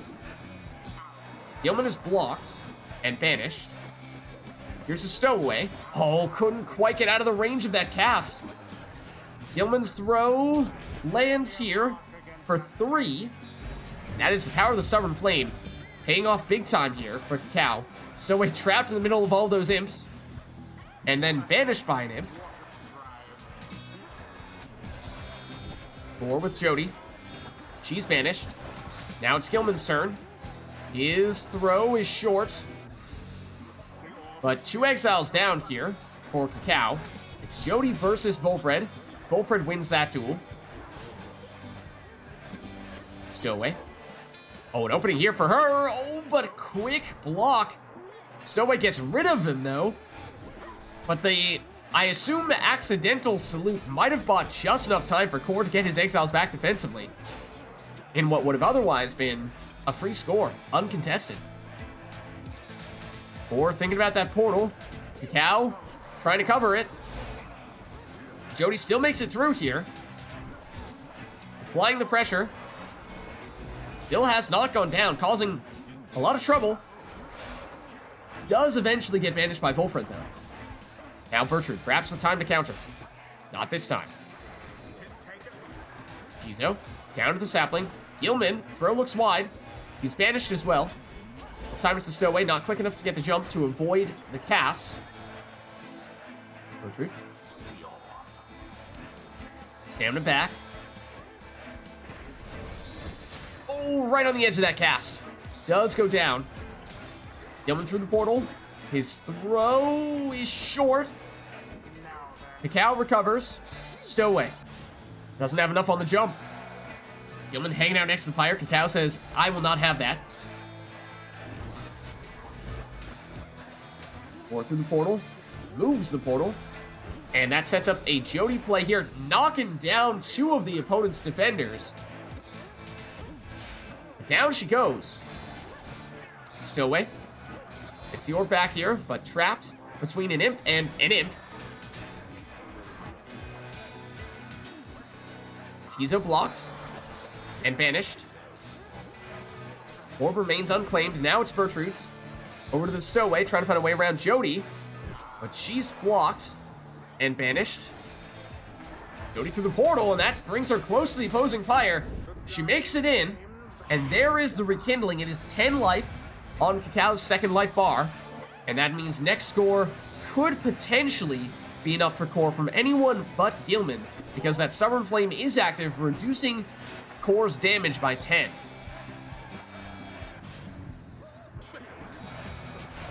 Here comes Gilman. His throw is short. Opportunity here. Oh, for the just blink straight into the Pyre. Using that extra blink distance from the nutrition stick. Force throw does land here for 5. That drops Cacao down to 5, which means, yes, even Gilman can finish this with just 1 score. Whereas Cacao needs 2. And those 2 need to be from either Bertrude or Volfred. Stowaway does not have enough damage to do it in 2. Double banishment for Core. Opening here for Gilman. And it is done. Good game. GG. The scribes themselves surely have taken note. The ceremony is complete. All right, let's head on back. And chat, let us know if there's anything you'd like to see for the next one. We have some songs still lined up here. We had Waterwall, I think was our most recent one, but we have one before that. Lament of Orpheus, that's the one that we have next.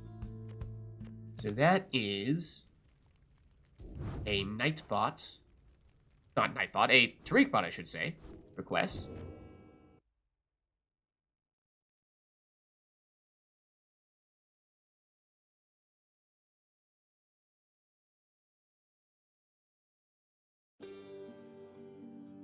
There we go.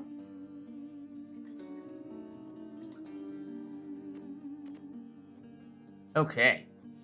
So, anything else we'd like to see for this one? That last one was Nightwings plus Legendary Talismans.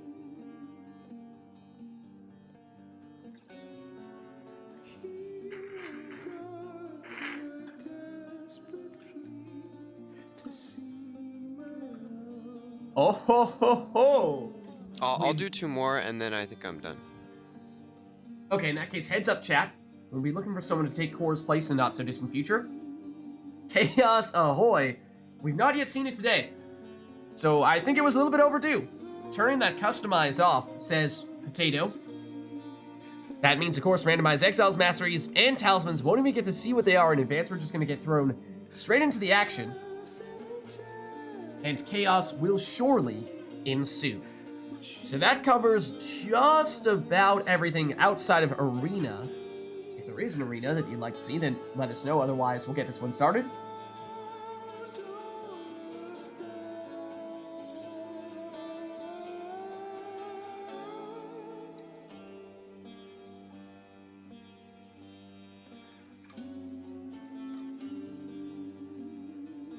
Seeing no such arena request, though, let us begin.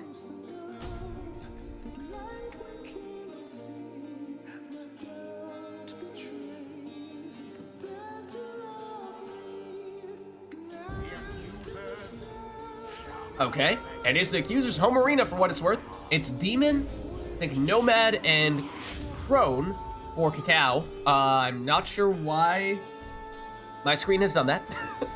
Thank you, Steam Overlays.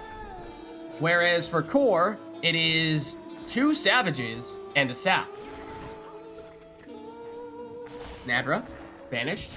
Ispaleth, banished. Everyone banished on Cacao's side. Time for Core to charge up this throw, which lands for 23. Core cuts it a little bit short, and we see there that it appears as though Cacao has the additional starting Pyre life from Vispaleth and goes in and banishes all of Core's exiles. Goes for the... has extra damage of some variety on Vispaleth. That goes up to 33. Normally that would just be 30. And I just saw Black Hoof on... It's either Gareth or it's Almer. I think it's Gareth. There's always a Cursed Talisman when we turn Customize off, it certainly seems. But everyone down on Cacao's side this time. And enough time to get off this 20 damage throw. And Core can teleport towards the orb with Almer. Almer hops over the defenders and in for 20. Ispaleth first to the orb. Goes down. Exploding saplings from Palmus here. So we know at least a little bit on the left side for that sap. Therefore, Core may not have much in the way of rekindling, which is good to know. Here's Gareth. He's rushed down. And that's the last of Core's exiles. Oh, and Luminous Idol there, we just saw on Bertrude. So if Bertrude picks up the orb, she gets full stamina, which might have been a factor there. Giving Cacao just enough speed to make it into the Pyre in time. And Vids brutal, absolutely merciless. Banishing all the defenders, although here comes Almer. He's back in time to intercept. Thinking about jumping, but he goes down. Vids back at it here. Lines up the pins, knocks him down, and sets up this uncontested throw here. It's 38. Except there is the rekindling, as we said, not going to be the maximum. It is 10, but one more score, of course, in that case, is all that Cacao needs. 4 with Almer. Lands this throw for 20. Down goes Vids. Snadra hops over the cast and hops in for the winning plunge. Good game. GG. Rite conducted with aplomb. The rite is done. All right, let's head on back. Until the next strike. And we'll turn Customize back on, unless, of course, we'd like to see Customize off again. We do have a song lined up here. Let me double check. This one, at this point, is Waterwall, I believe, is what we've gotten to. That demon, though, exactly. Some big banishments there. Oh no, this is still Streetbot request, we're fine. Sticking with the music off, and... Sorry, Lament of Orpheus. Not sure there's really a great time to stop, especially when this is about to get to the most dramatic part of the song. So, sorry, Darren.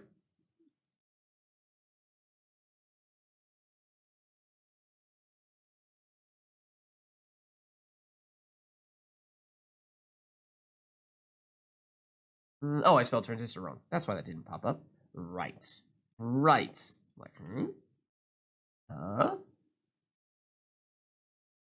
There we go.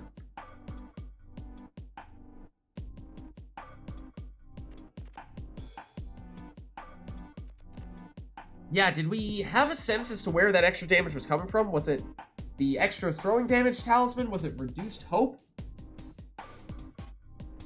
And 8 extra damage? Waterfall?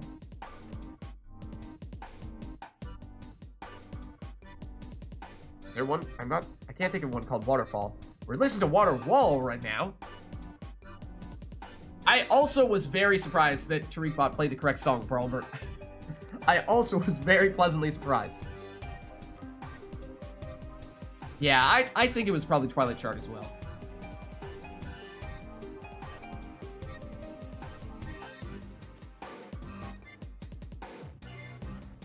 Oh, Arena! Oh, I thought you did a song request. I was like, Waterfall? I don't think there's one that's one. Fall of Solium. Gotcha. Alright. In that case, I think we're probably good to go here. As a reminder, I think Cole was saying this is likely to be his last one, so if there is anyone in chat who's looking to get in on the action soon, then we'll probably be looking for someone to take Core's spot after this match. Well, let's get started. Also, did I loop this song? I did. Okay, we're good. The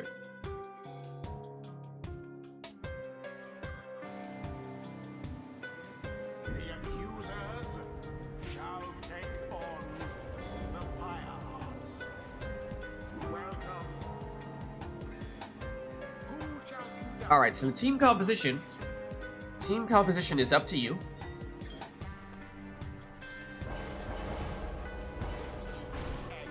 And it's a Ninja Gareth in the first spot there for Cacao.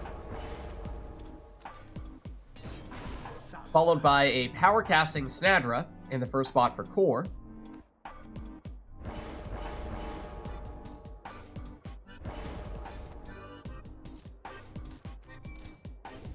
Oh, then a Bottled Void Lendl. We saw Cacao go that route previously. Sticks with it here. See if Core decides to do something similar here. He does often take Snadra when he's going with his false step stowaway bottom void setup, but usually that Snadra has Sacred Bond, and he did not take that with her. That being said, Gilman is usually his other exile that goes on that team. So maybe if he's willing to forego the Sacred Bond, he could still make it happen.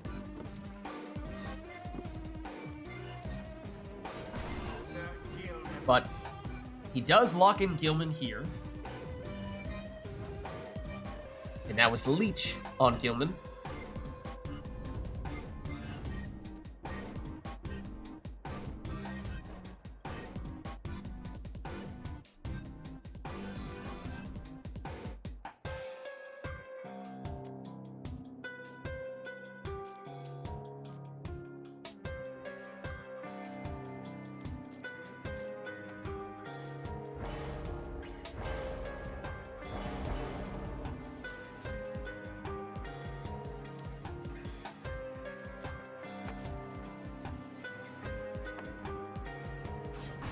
Then the Titan Tooth on Palmas to stun anyone that tries to fly into Palmas, or jump into Palmas.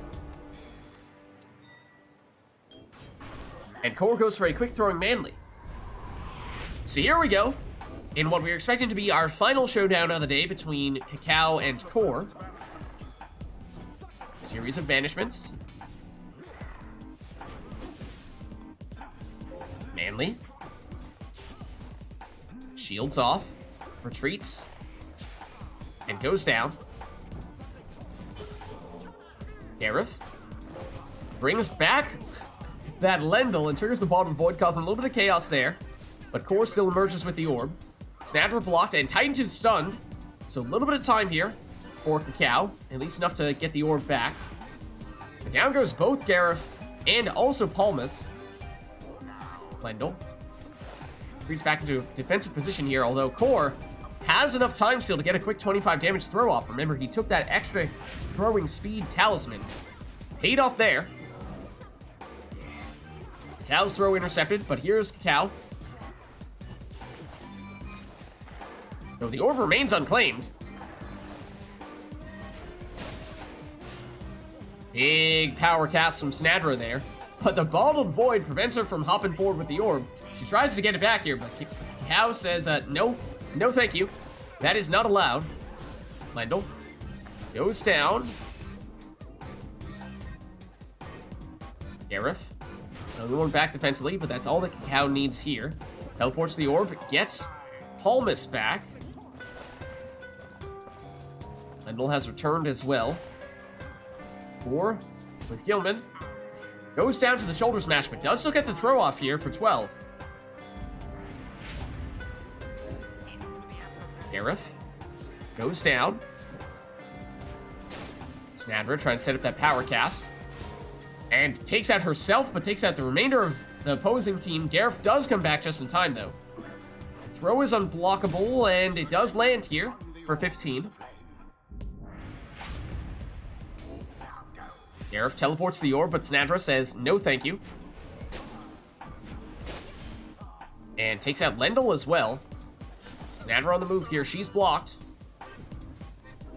Gareth brings back Lendl, triggering that bottled void. But Core still in position to intercept that throw. Gareth causes some trouble there. Lendl brings back his friend.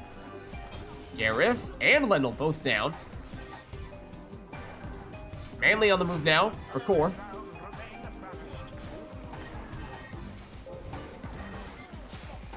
Series of banishments there. As just Lendl remaining for Cacao. Brings back some friends, although they aren't in defensive position here, so there's still time for Snadra to throw this in uncontested for 20. Gareth. His throw is intercepted. Gilman the other way. No, it's Snadra. Oh, two-pronged attack here. Who's it going to be? Gilman goes down. So that means perhaps it is Snadra. But there's the shield strats, allowing Snadra to move forward more aggressively, setting up this 20 damage plunge. Gareth teleports. Teleports again. But Core is unfazed by the ninja strats. Gilman locked and Titan Toothed. Now that means a little bit of time for Cacao to set up a counterattack here. Will be Gareth or will it be Lendl? Lendl goes down. Now it's Core on the counter. That throws unblockable, and it does hit here. That triggers the rekindling. It's 50 for Cacao. But onto the second life bar. Gareth. Oh, he already has the orb. Lendl banished. Snapper moving in for Core. There's the shield strats again, but this time it does not pay off.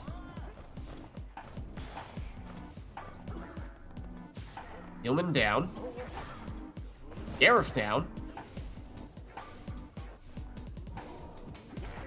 Oh, the exploding sapling. Core was out for blood. There is the bottom void, though, for Cacao. And oh, Snadra just barely in position to intercept that throw.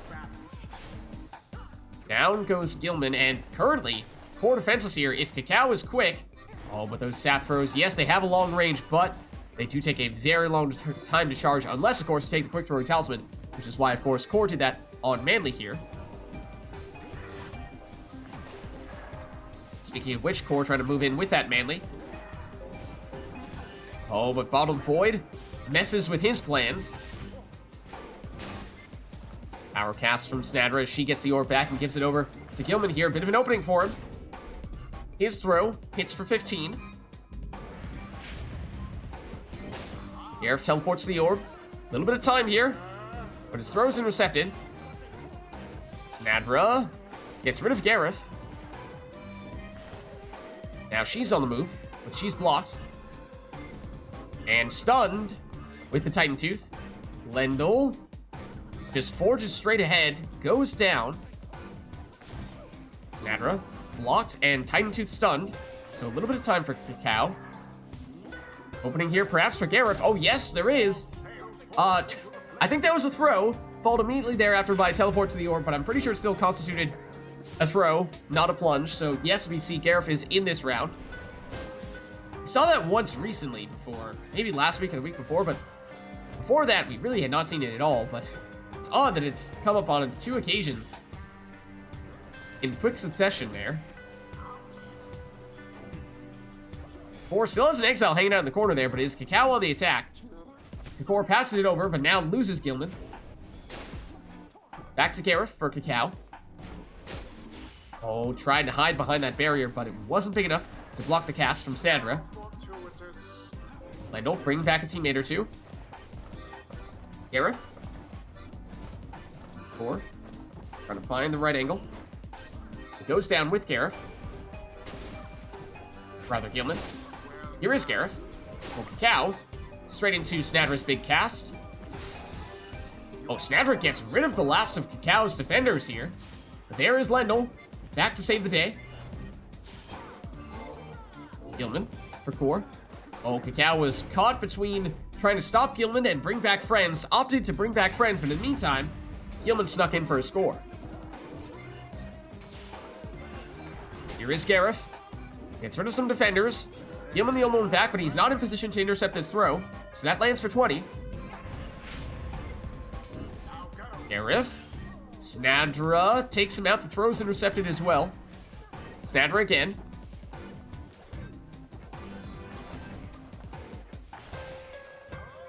Core now choosing to make his move with Gilman. He's banished, but that throw does still hit here. And that's for 15. And remember, Cacao is already on the second life bar here. So that means next score from Core would be sufficient.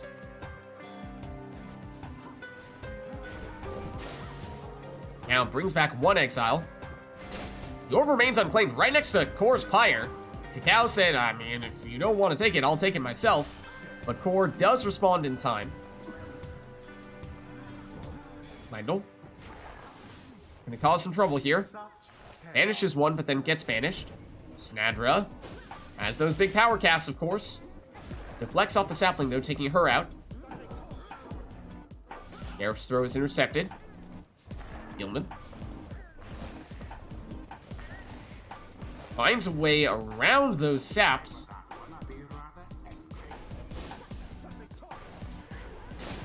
Here is Palmas. Back to Gareth. Trying to avoid the cast. He goes down, but he does get the pass off to Lendl. Lendl by himself at the moment. He's blocked. But banishes 2. And then Gareth teleports to the orb, right next to the Pyre, and gets up this throw, in for 20. Gareth again. Over to Snadra.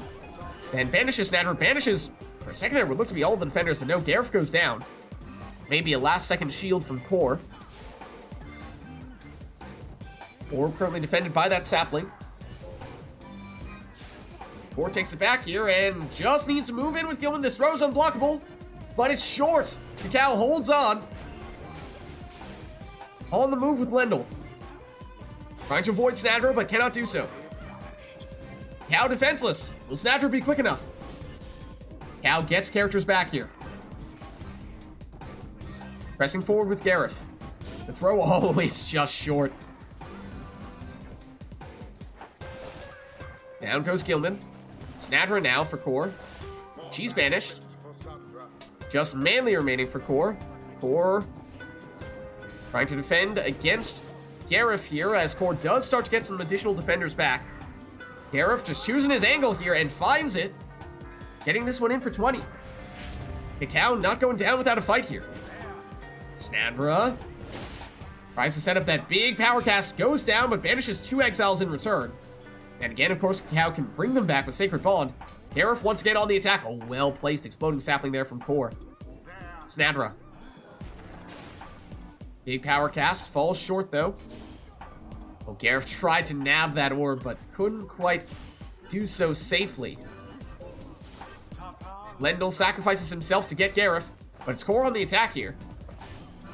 Gareth down as well. Time Tooth stuns Core though. Time for Lendl to start making a move. Looking to bring back Gareth, but he comes back organically. And can Cacao find an opening? Brings back Lendl. Yes, he can. And suddenly, one more score would at least trigger rekindling for Core, though I'm not sure if he took it. If not, then of course one score is all Cacao needs to complete the comeback. Gilman, could this be it? The throw lands for the win. Good game. GG. And such a well-conducted victory it was.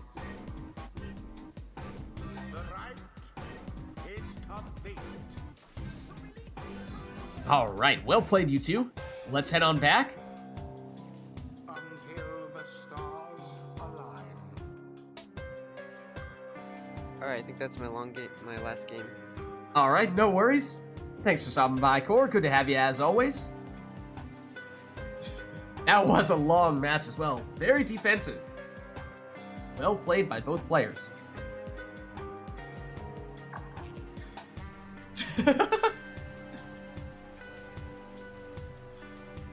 All right, well, chat, we're looking for someone to take Core's spot here. Something like that. Looking for someone to take Core's spot. So let us know if there's anyone who would like to do that. Cacao, are you going to stick around or do you need to switch out as well? How are you feeling? Potato can hop in. Cacao's good. All right. Sounds like we are in for some Cacao versus Potato action in that case. Let's see. Potato. Boil him, mash him, and send him an invite.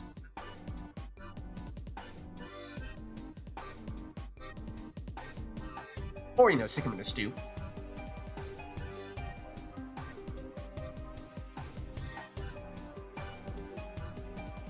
Your first matchup between Core and yourself?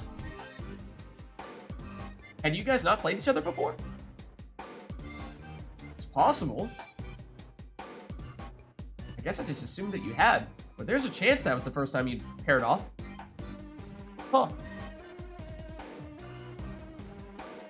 Or you're referring to Cacao and Potato. I'm pretty sure you guys have played each other before, right?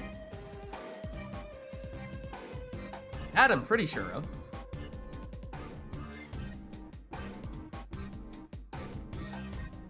Path to Glory. Going for the team theme here.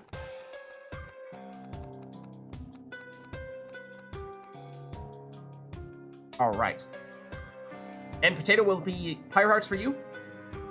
Let's also turn off the Tariq bot stuff. We'll usher him off the stage. And turn back on the in-game music.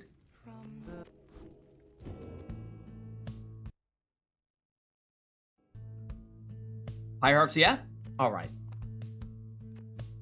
In that case, we have a song all set and ready to go. Let us know, chat, if there's anything you'd like to see between these two outside of that. Of course, this will be Potato's first match of the night, so it is up to you how merciful you would like to be. Do we give Potato the chance to warm up a little bit first, or do we go straight into the absolute mayhem?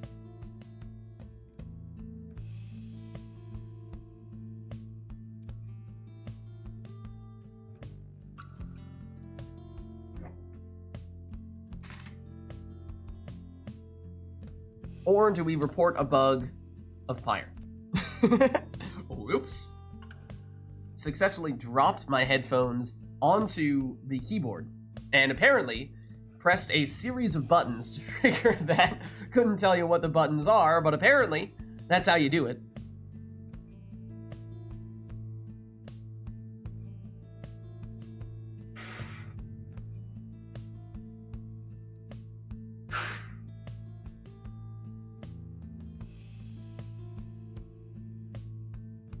By pressing X and Y. Apparently that's what we did then. Apparently that is what my headphones had in mind. Beats me. Probably done it once or twice by accident like that before, but no, couldn't say that I've ever intentionally done so.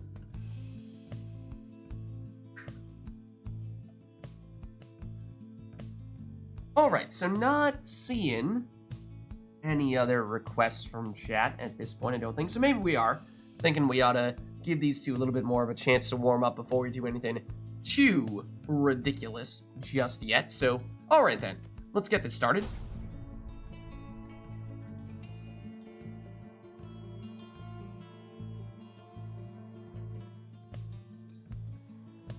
The accusers shall now. Ho ho ho ho, hold on though, we're at the Pinnacle Leaf, Welcome. which of course does lend itself very well to a certain set of memes. As to whether either player will choose to partake of those memes, that remains to be seen. But Cacao goes for Gareth with prayer beads there, and the Savages are certainly at or near the top of that list in terms of characters that are most capable of pulling off some miraculous feats in this arena, and that is also what Potato goes for here as well.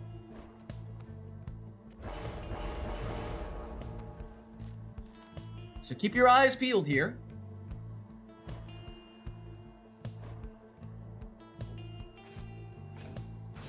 As Cacao next goes for a defensive Web Lanthorn Messenger Imp.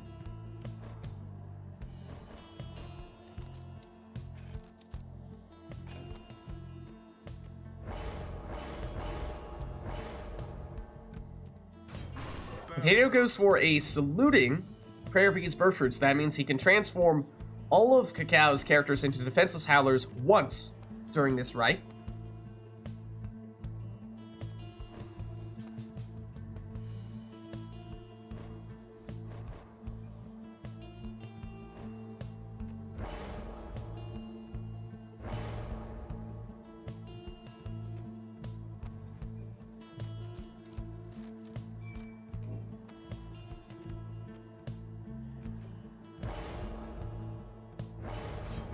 And it will be Leech on Gilman in the second spot there, or at the third spot there, for Cacao.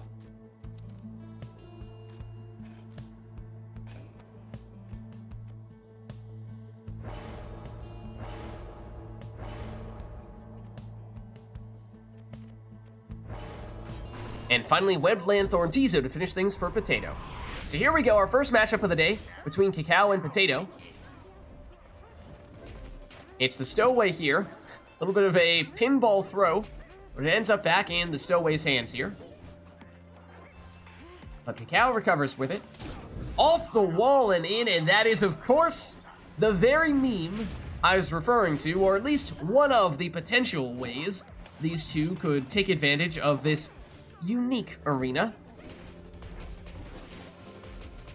Gertrude. She's blocked. Bounces off the wall, and if she still had the orb, she would have made it in. Oh, and well, straight on in goes, I think that was Gareth. That it was. Oh, and he has prayer beats. Yeah, he's back. Poor Cacao. Here he is. Off the wall. Didn't quite get the angle that time, though. Goes for the quick throw. This one just for 5 points. And a duel of the savages, both teleporting toward the orb. It's Gareth who wins out, though. Potato with the defensive play there, but loses the stowaway and Bertrude. But brings Bertrude back here. Except there's a teleport to the orb from Gareth. Can't ever let your guard down when you have so many savages with those salutes. If there's a free orb, someone's going to take it. That was crazy ping pong action from Bertrude there. Cacao off the wall, setting up the throw, and it does land for 15. This time, Potato gets the orb cleanly, but it's intercepted from the throw. Gareth lands this throw for 20, and that drops Potato down to 20. Meaning one score, maybe all that Cacao needs here. Here's the stowaway for Potato. I don't know how Potato seemed to double the distance of that throw using deflections, but it was clever. Oh, and off the wall and in. What a way to finish it. Of course, from the most stylish man in the downside, Gareth. Who else? The rite is ended. GG. With style indeed.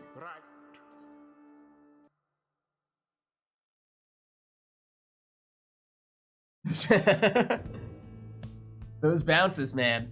They are a lot of fun, but they are tough. They are tough. So let us know, chat, if there is anything you'd like to see or hear for the next one. Do we have one more song in the queue? Let me double check.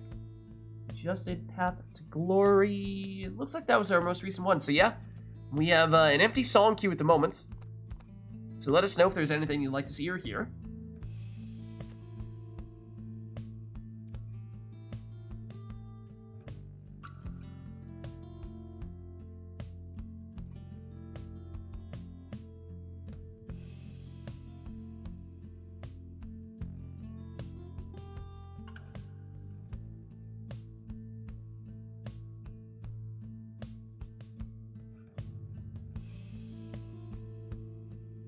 Oh, hold on though.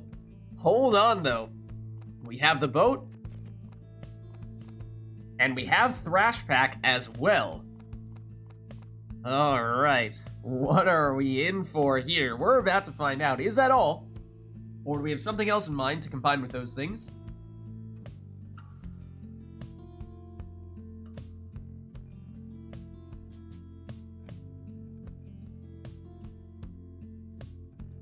Looks like that'll be all. So let's get it started, and we'll have these two take whatever they want to take.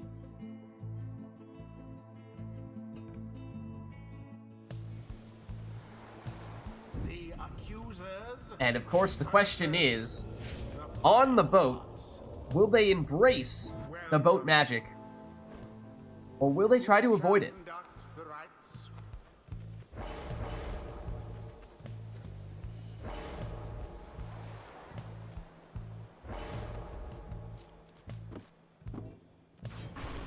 For Cacao in his Lendl first.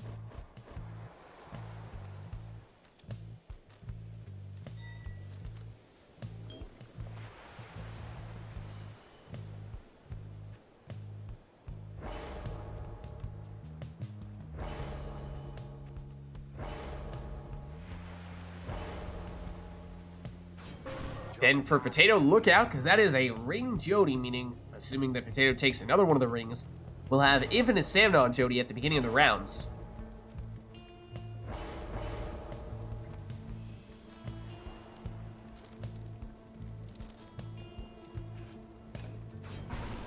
And Web Lanthorn Headwind. So Cacao going more defensively here thus far.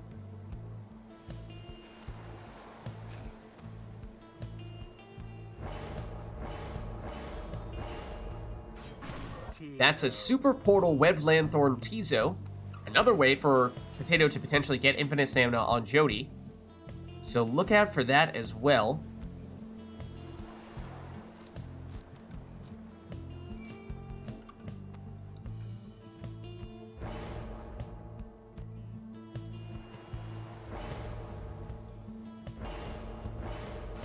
And look at this. Cacao goes triple Nomad and takes not only that, but also a Bottled Void. Bold strategy indeed. Oh, and Potato making a statement here. I don't know, do we read into the ring selections here? That's Jody plus Ignarius, for what it's worth. 2 potentially infinite stamina demons. So look out.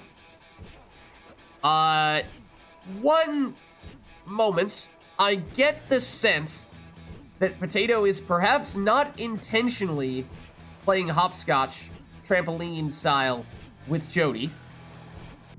Let's pause. Yeah. Let's get Potato back in here. Let's get Potato back in here real quick.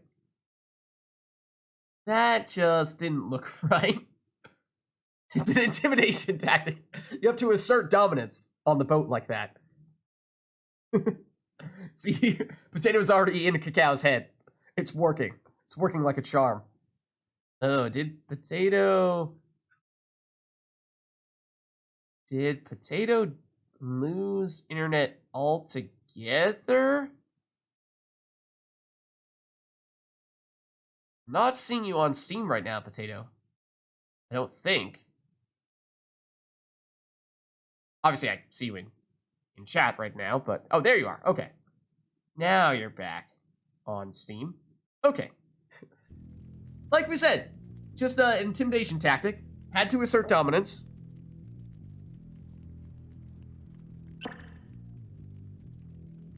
Potato is in all of our heads now. Alright, so what I'll do here is I'll give you guys a countdown. I'll go 3, 2, 1, go. And on go, I'll hit resume. 3, 2, 1, go. There we go. That looks better. Alright, well, for all those intimidation tactics, Jody goes down here. But now she comes back. And here she is. Now, is Potato, looking to go through that portal for the infinite stamina, I think. But Cacao has it covered. Here comes Ignarius, though. He has infinite stamina when he does so. Remember that Potato set up the super portals, the one that give infinite stamina and infinite stamina on demons. Very scary sight. Oh, except well defended that time from Cacao. Waited for Potato to go through the portal, knocked down all those demons, and set up this 20 damage throw uncontested. Though we did see Potato took all the starting Pyre life there, so still at 150 even after that score. Potato.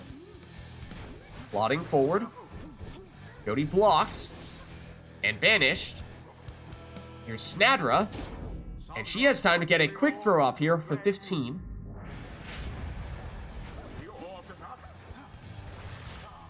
Here's infinite stamina to Jody, but she's shoulder smashed. So away she goes. Potato at least sets up a portal there, though Tizo does go down. Headwind. Now the struggle, I think, for Cacao is going to be that all the Nomads, they are great defensively. They are not the strongest offensively. However, that means that it might be difficult to manufacture some offense when all the defenders are there. When they are not there, though, defense will perhaps be his best form of offense. Although, now it is Potato who's returning the favor there, banishing all of Cacao's defenders and getting an uncontested Jody plunge for 30. Oh, and Cacao cornered. Does get a defender back in time, except Tizo's hanging out on top of the Pyre. Sets up a portal right there. Potato eyeing said portal and makes it through there with Ignarius for 30 damage.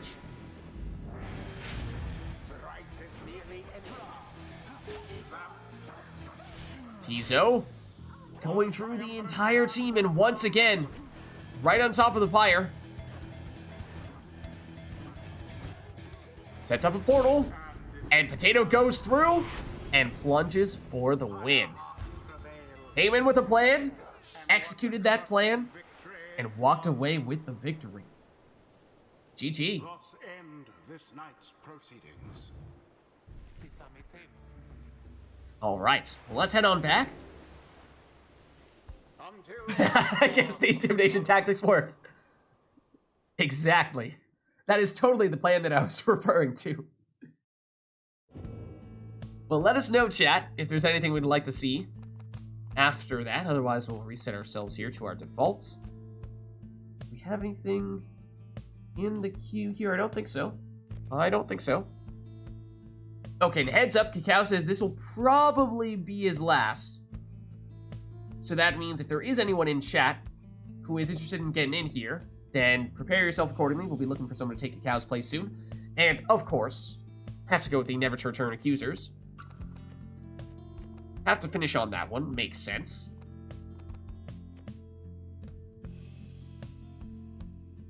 So we have the song all set. Will that be it? Or is there anything else we'd like to see in this last matchup between Cacao and Potato?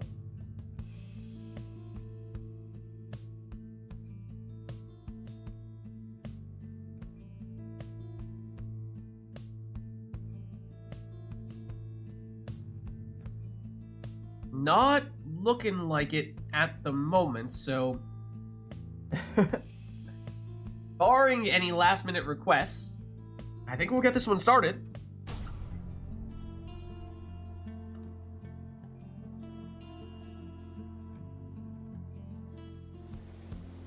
Did we reset the boat? Hold on, did we reset the boat, or did we just get a random boat? Is that a random boat? I'm pretty sure that was a random boat. I'm pretty sure we reset it. And we just got a random boat. It was meant to be. I guess it was meant to be. We have, on one hand, Cacao has the team theme playing to spur him on.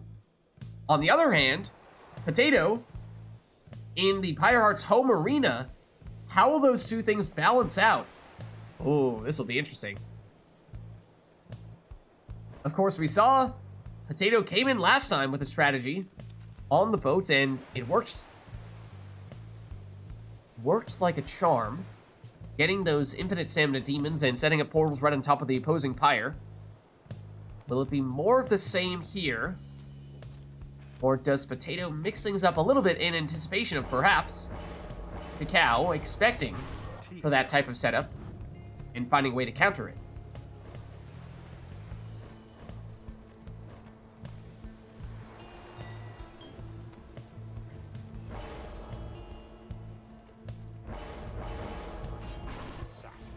Well, it's Palmas there, which is definitely a new addition for Cacao, at least in this matchup.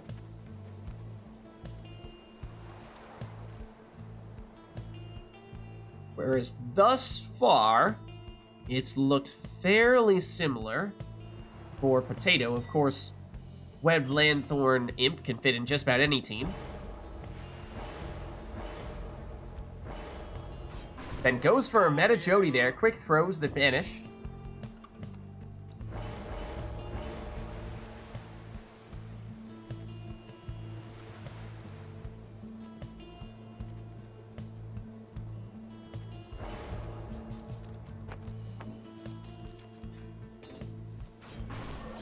And we saw all Nomads last time from Cacao. Does still stick with Lendl here.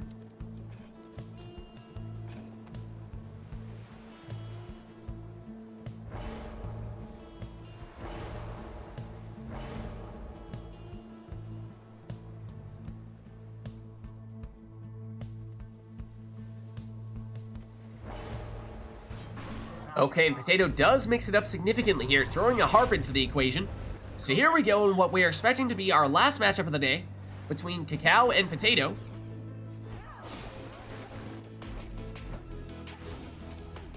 Oh, does the boat have ultimate versions of Never to Return as well? Does this give us the instrumental only version? I did not remember that. If so, this is, I think, our first time having that happen. But here comes an uncontested Pan with a Plunge here for 20. I remember the Glade of Lou is the Tariq only version. But I don't remember. Yeah, the boat is instrumental only. I feel like we've never had this pop up before. I don't know, will Cacao still draw strength from the team theme? Or is this different enough to throw him off a bit, perhaps? Because here comes Potato, plunging for another 20. As we were saying, it is Potato's home arena. Drawing strength from the home crowd. Jody. Trying to hop over those defenders, but gets blocked and banished here. Now it is, Cacao's turn, except 2 characters banished there. Brings them back. Zaxiana switches into the sap throw for 22. Thanks for stopping by, Nor. Have a good night. Good to have you as always. And we'll be sure to do the customize off the next one.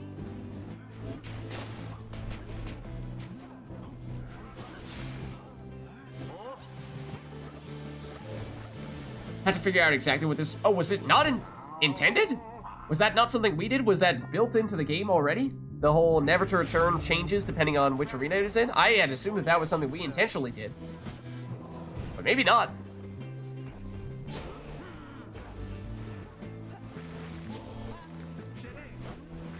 Jody, took flight a little bit there, although not at an angle in which Potato was able to take advantage of it. Jody goes down. Lendl banished. Bringing back Jody. Ametha. To Jody. Jody can banish with those throws, does so, and then follows up with a cast. Clearing out the way here, Palmas returns and blocks Jody. But Jody proceeds to banish Palmas and speeds in here for a 30 damage plunge.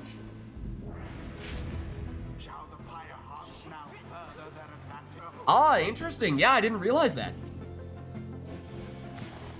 I thought that was something we had done. Not something that was already built into the game.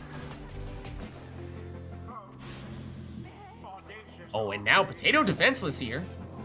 So time for Cacao to throw this one in for 25.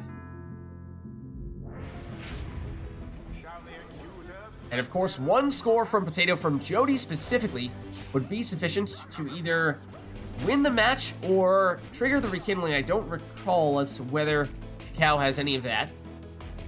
But Cacao does not have enough damage to finish off Potato with 1 score. Just barely needs 2 here.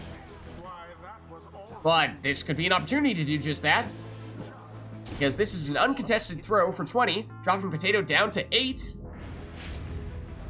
And Potato with no rekindling means definitely 1 score, all that Cacao needs here, and some leech as well. So Cacao back up to 30. Or was Cacao there? Cacao may have been at 30 before. But Jody is the most dangerous exile in that case for Potato. She does possess 30 damage. No one else does. Oh, the clever switch. Nearly enough for Cacao to set up a score there. Portal does not take Potato far, but gets the infinite stamina. Here comes a speedy Hamatha, lunging for 20. It's not enough, though. So Cacao holds on here. Someone end this already. Almost down. Jody down. Now it no longer matters for Potato who it is. Anyone is capable of dealing 10 damage, but Potato defenseless. Opportunity for Cacao. Oh, but switches over to Lendl and doesn't have enough time. And suddenly it's Potato's opportunity. Here comes Jody.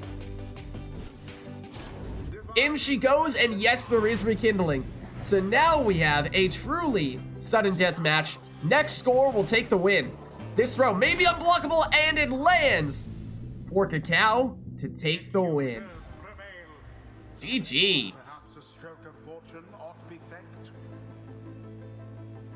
The rite is ended. Well played.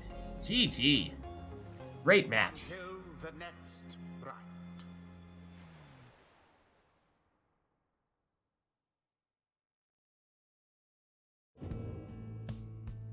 All right. That Lendl break. Well played, well played.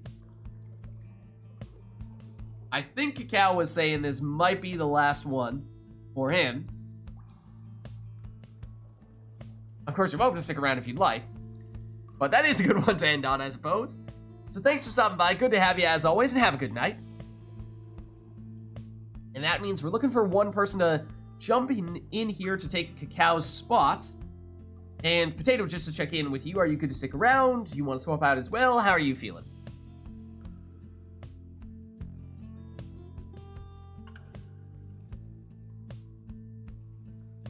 Good to stick around for a little bit? Okay.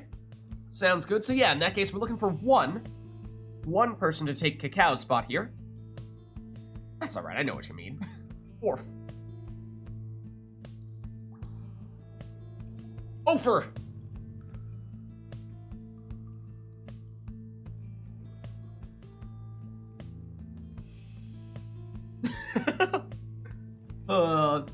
But for that reason, perhaps made it even better.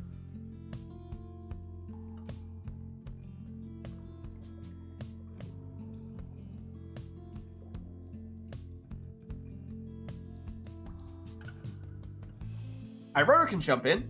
Perfect. Perfect. Let me send you the invite here. Let's see. Are you currently on the Steams? Not yet. Let me set you up proactively then.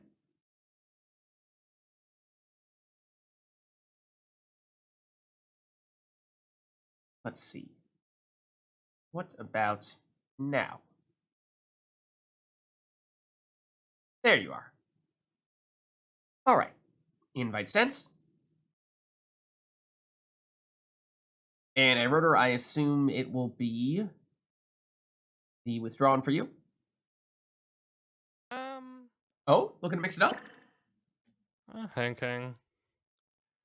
Put me in for the Tempers today. Tempers, okay, sure. Yeah, lots of people mixing things up a little bit today. There you go. All right, let's reset our song here. Don't think we had we have one thing left in the queue, actually. Actually, Iroder, I'm afraid you will not get the chance to warm up here, because as a parting gift, Anor said turn customize off for this next one.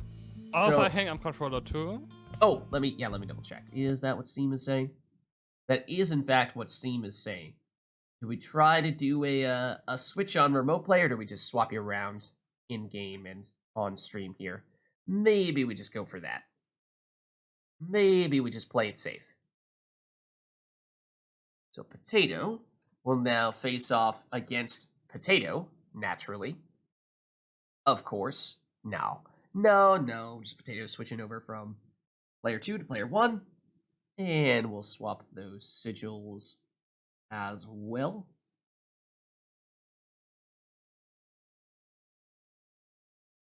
There we go.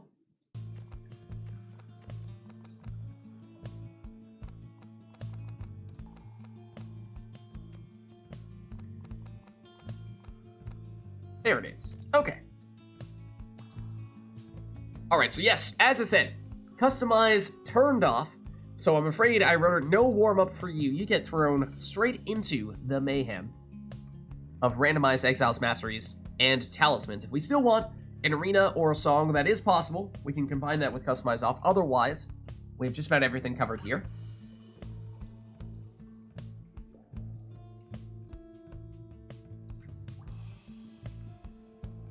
But perhaps we leave it at this. That's chaos enough.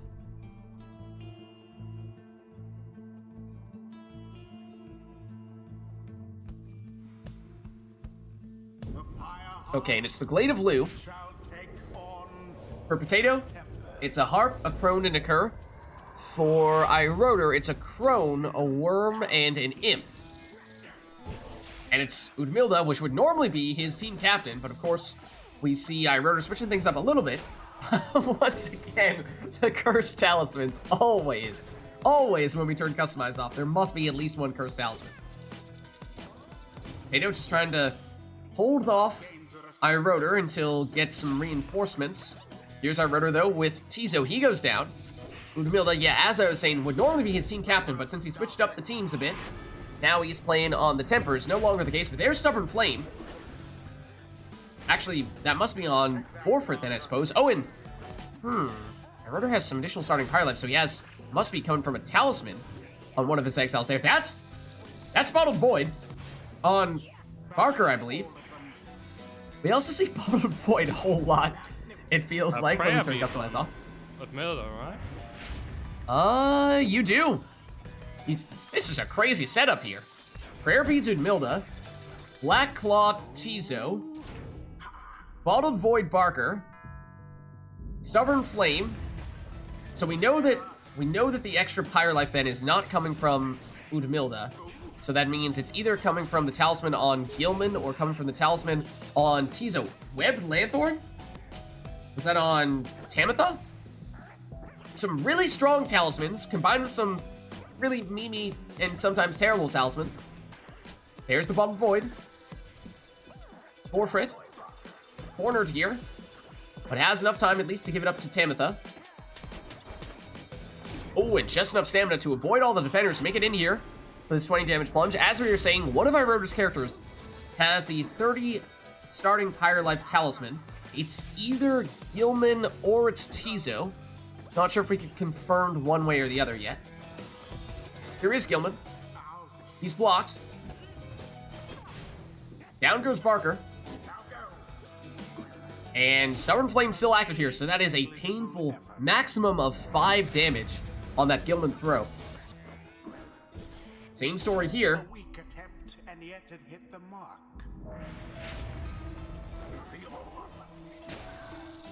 Potato. With Tamitha. She's blocked. There's the Bottled Void. Wolfrit.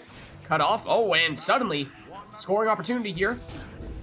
And Irota seizes on that opportunity, plunging for 20. And as we said, Gears as though has Prayer Beads on Udmilda, so she's back already, and has the Crone Salute as well. Turning all of Potato's Exiles into defenseless Howlers, setting up the winning plunge. The tempers prevail. That was a weird one. Their adversaries utterly. The combination of talismans there. Thus end this night's proceedings. GG. Until the stars align. Can you re-invite me? I have some weird spikes. Okay. No It's not worries. delay, just spikes. For some reason. Okay. Let me get you here.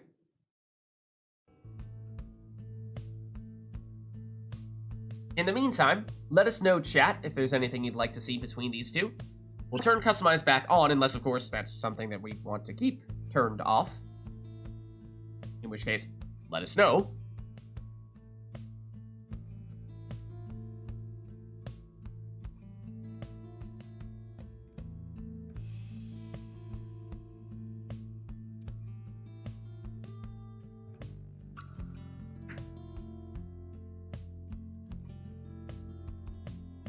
But of course, barring any requests, we'll just have these two take whatever they want to take. And it looks like that may be the case here. Which, given how we had Customize turned off for the previous one, maybe they deserve to have a match in which they get to choose whatever they'd like to choose.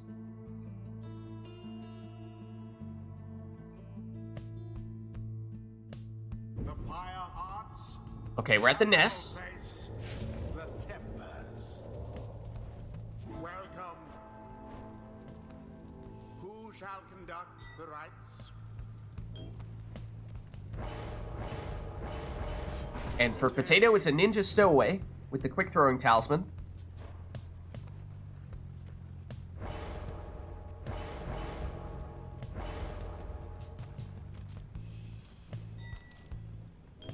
And Irota does something similar here, but with the Banishing Throws Talisman on Ulmer.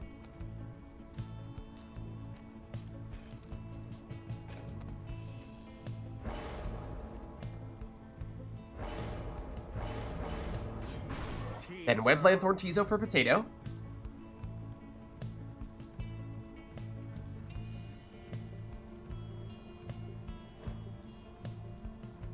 What's up, Duff? How's it going? How are you?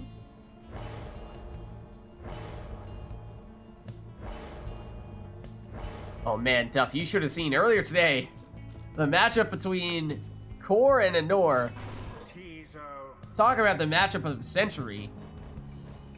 a grudge match after they faced off in a best 3 out of 5 series about a month ago. They had the rematch today, and it did not disappoint, to say the least. It did not disappoint.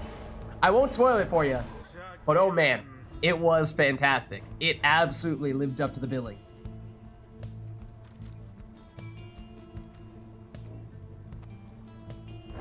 Oh, and look at this. Ironer sneaking in a little bottled void there at the last second on his Raji there. Shows it with the very last exile of the entire selection process, so no opportunity for Potato to counter that at all. There's the banishing throws from Almer, but Potato gets it back here and explodes with Gilman. Tiso, Ironer, Titan Tooth stuns Potato, giving Ironer time to throw this one in for 25, so that is a more offensively oriented imp than we tend to see. Both savages trying to teleport to the orb, and I think they both banished each other. Imp versus Imp. Ironer versus the orb, and makes it all the way in, and that is the offensive imp we were just talking about. 25 rather than the usual 15 damage. Stowaway. Throw is intercepted by Ironer. Ups over that defender, and makes in this throw for 20.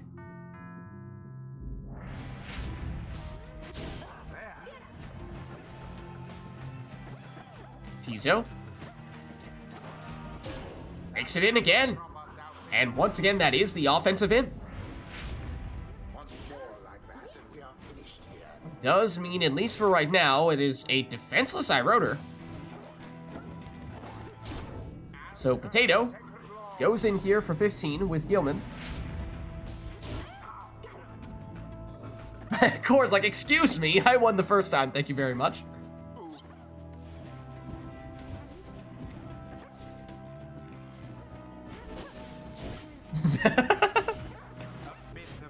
Oh, big plays here. Lots of banishments.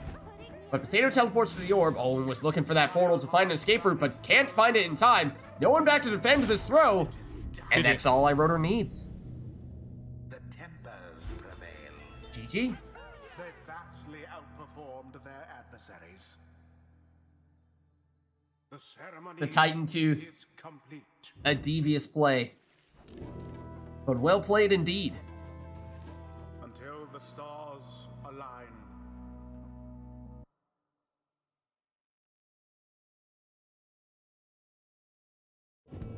Imps are just they are surprisingly fast. They're kind of deceptive the way they sort of lurch forward, but they're actually one of the fastest characters out there. So let us know, chat, if there's anything you'd like to see for this next one, and we can make it happen.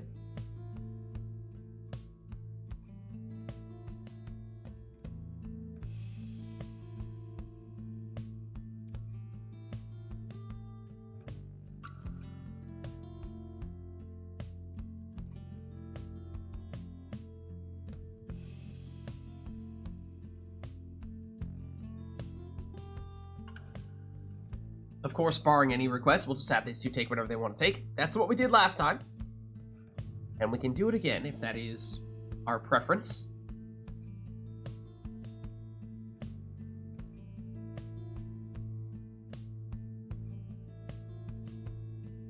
And it seems as though that may still be the case. So alright, we'll jump back in here.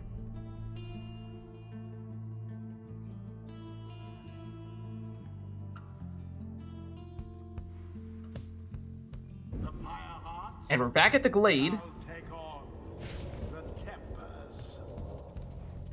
Welcome. Who shall conduct the rites? Oh, and this time, Potato going with a core strat here, breaking out the Bottled Void False Step Stowaway in the first spot. So of course that means that if she jumps into anyone and gets banished at the end of that jump, she will respawn where she initiated that jump, and in doing so, much like any time she comes back from banishment, will trigger Bottled Void, sucking in neighboring exiles like a vacuum cleaner and banishing them if they get within range of her aura.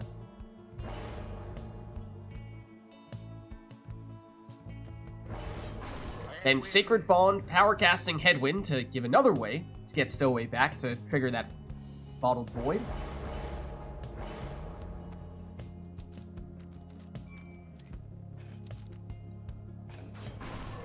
Iroder goes Prayer Beads Dalbert.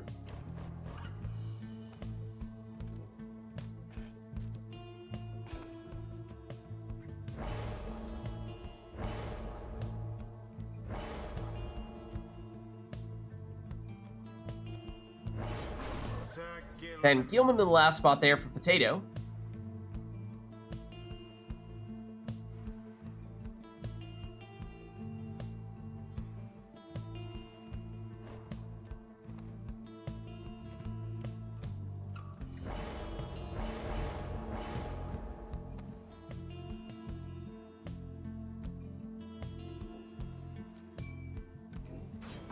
Then Iroder goes for a little bit of rekindling on his second sap, and also takes that Typhoon Bottle, so if everyone is banished on his side, then that means Potato will not be able to sprint, jump, throw, or use any of their special abilities, as Iroder speeds in here with his Cur, Dalbert for 20, and he took Prayer Beads on Dalbert, so he's already back.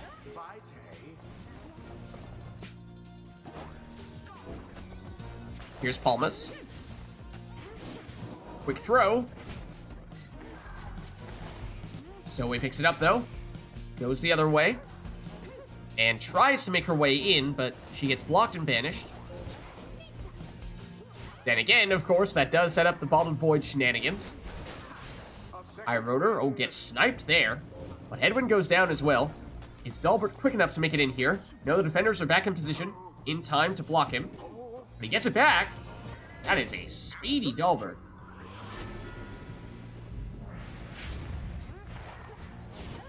Stowaway down, but that was a false step. All miss. Lands the throw here for 25. Well-placed sapling there from Iroder. Is that going to trigger false step, though? It will. Although Iroder not close enough to get affected by the Bottled Void. That time may. No, even then. Not so. Potato just trying to cause some trouble with that Bottled Void, but Iroder thus far has been able to avoid it. Ooh, well intercepted there from Potato. Bottled Void that time, kicking it a little bit. But Dalbert still sneaks in here for Iroder for a 20 damage plunge, and that does drop Potato down to 15, meaning one score. Likely all that Iroder needs here. So Potato's starting to run out of time. Full Fred. Right next to the Pyre. Oh, but Potato says, I will not be having any of that. Gilman, he goes down. Dalbert's still hanging out near Potato's Pyre.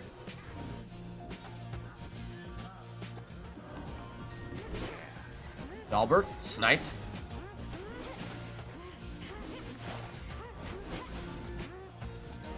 Dalbert has returned.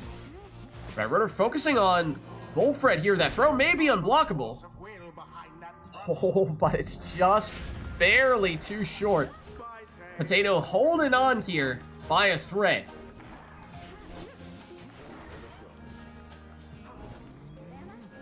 There's that Bottled Void working well for him. The Exploding Sapling's working for Iroder as well.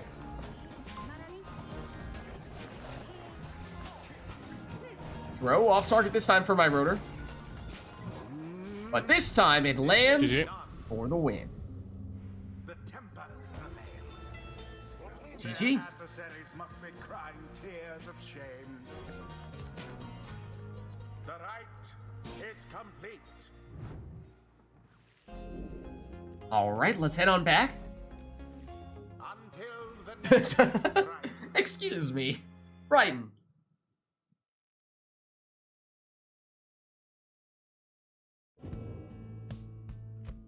Let us know, chat, if there's anything you'd like to see for the next one. Good use of the Brighton emote.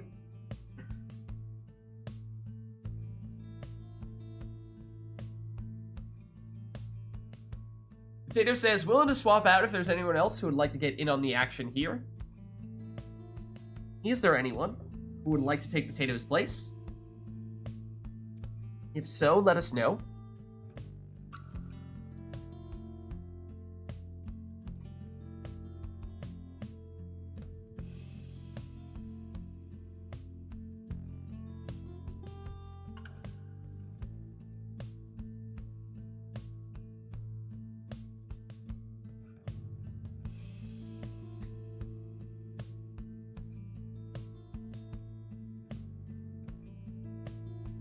And just to clarify, Potato, are you going to stick around if there is no one who would like to take your spot right now?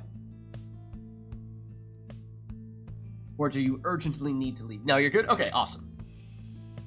In that case, not seeing anyone at the moment looking to take your spot, in which case, let us know, chat, if there's anything you'd like to see between Potato and iRotor, as it looks like we will continue with this matchup here.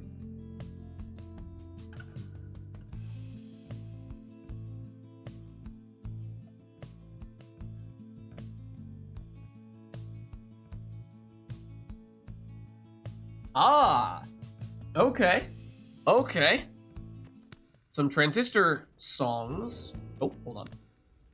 That means Tariq bot time. Let's break it out. Once upon a time, this definitely was our most popular Tariq bot request. Absolutely. It's fallen by the wayside a bit as of late, and I'm not entirely sure why that is.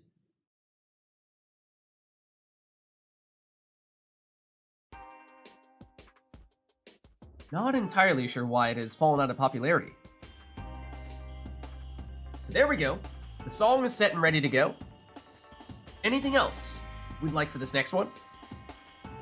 Because let's just say, once upon a time, there was usually a certain combination of things that we tended to do whenever we requested this song. You know, I won't force it on you all, but I'm just saying, it might spark an idea or two. I don't know what you're talking about, Brawlin' Bird. I have no idea what you might be referring to.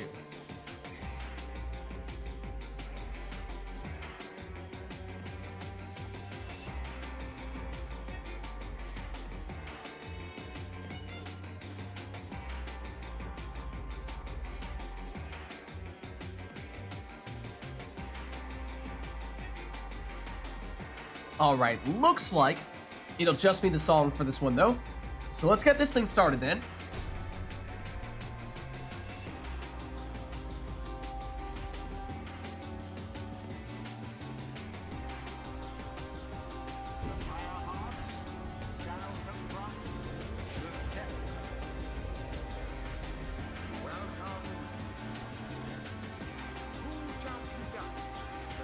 Alright, so it's the Spring of Jomir here. Relatively neutral arena. Nothing that should significantly affect what team they choose to go with here. And we saw last time round, Potato went for a Bottom Void team and sticking with it here.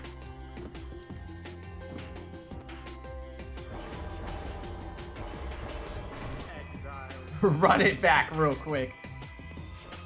Hold on. Potato is not done. Not done with the Bottom Void stuff just yet.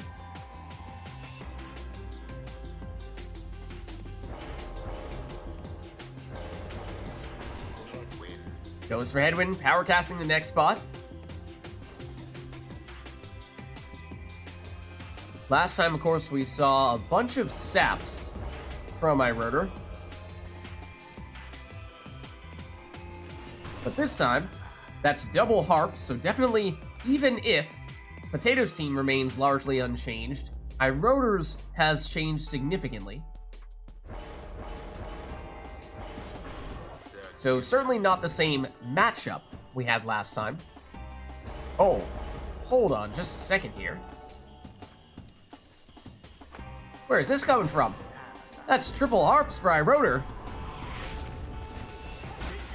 A voluntary triple harps, mind you. No request for that or anything, but iRotor decides to go that route and gets things started with a 20 damage plunge. No prayer beads on Soxiana though, so she's gone for this round. Not that that'll slow Iroder down as he plunges once again for 20. This time with Tamitha now, she's gone for this round. Oh, and nearly timed that harp push, but not quite. On the second go round though, does make it in once again for a 20 damage plunge.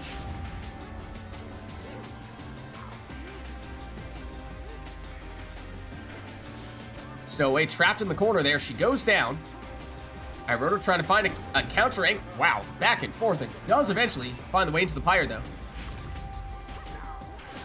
Stowaway goes down to that big fell swoop. Yeoman trying to find a happy place. His momentum was taking him away from the Pyre, and that was a difference maker there as just barely out of range on the throw. Stowaway vanishes one defender. Thought about getting Gilman back, but then realized, no, if I commit too hard to that, then I might not have people in position defensively as Iroder moves in. Tried to go for the hard push, but didn't quite get that to work. Gilman speeds on in for a 15 damage plunge. Oh, and we saw Iroder take the additional 30 starting Pyre Life from the Talisman on one of his harps. Stowaway gets the stamina back, but gets blocked and banished. And it's 3 harps on 1 Nomad. Good game. And the harps win out. GG. Excellently done this time. Iroder, am I crazy in thinking that I tend not to think of you as much of a harps player? I feel like you don't use harps all that often. Am I making that up? I won like most of my bracket matches in the tournament with harps. So, okay, I'm making it up then. I think of the classic Iroder team composition as Demon, Imp, Sap to this day. I mean, I played that too. I also played a lot of harp. Alright, well, chat, let us know if there is anything that you would like to see for the next one. We'll reset our song here.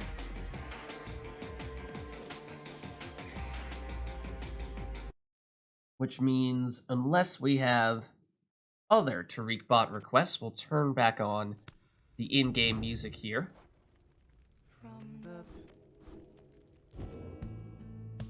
But let us know if there's anything you'd like to see or hear for this next one.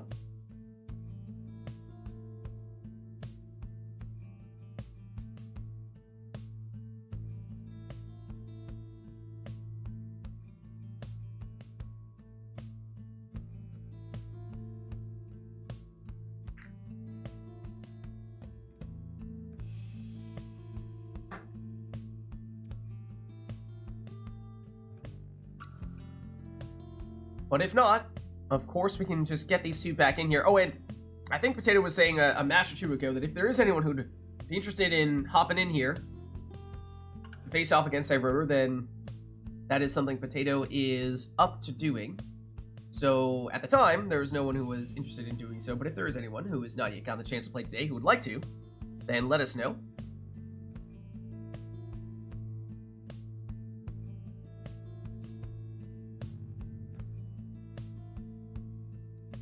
Otherwise, I suppose we shall carry on with this matchup here.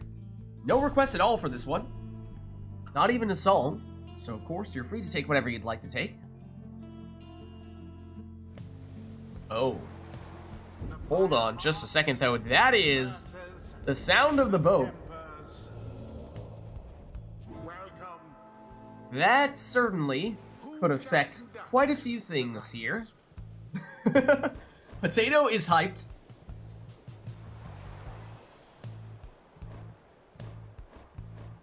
Of course, Potato's home arena, technically speaking.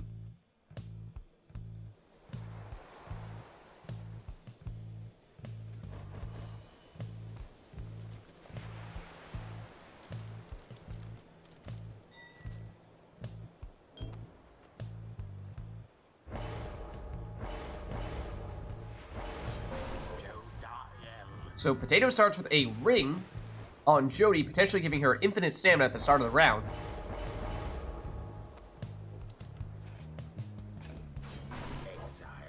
Iroder goes with a Webbed Lanthorn Raji.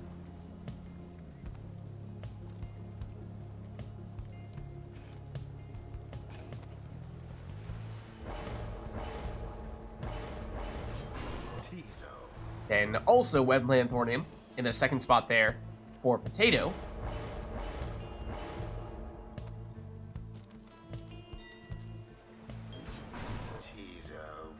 A double Imp for my Rotor.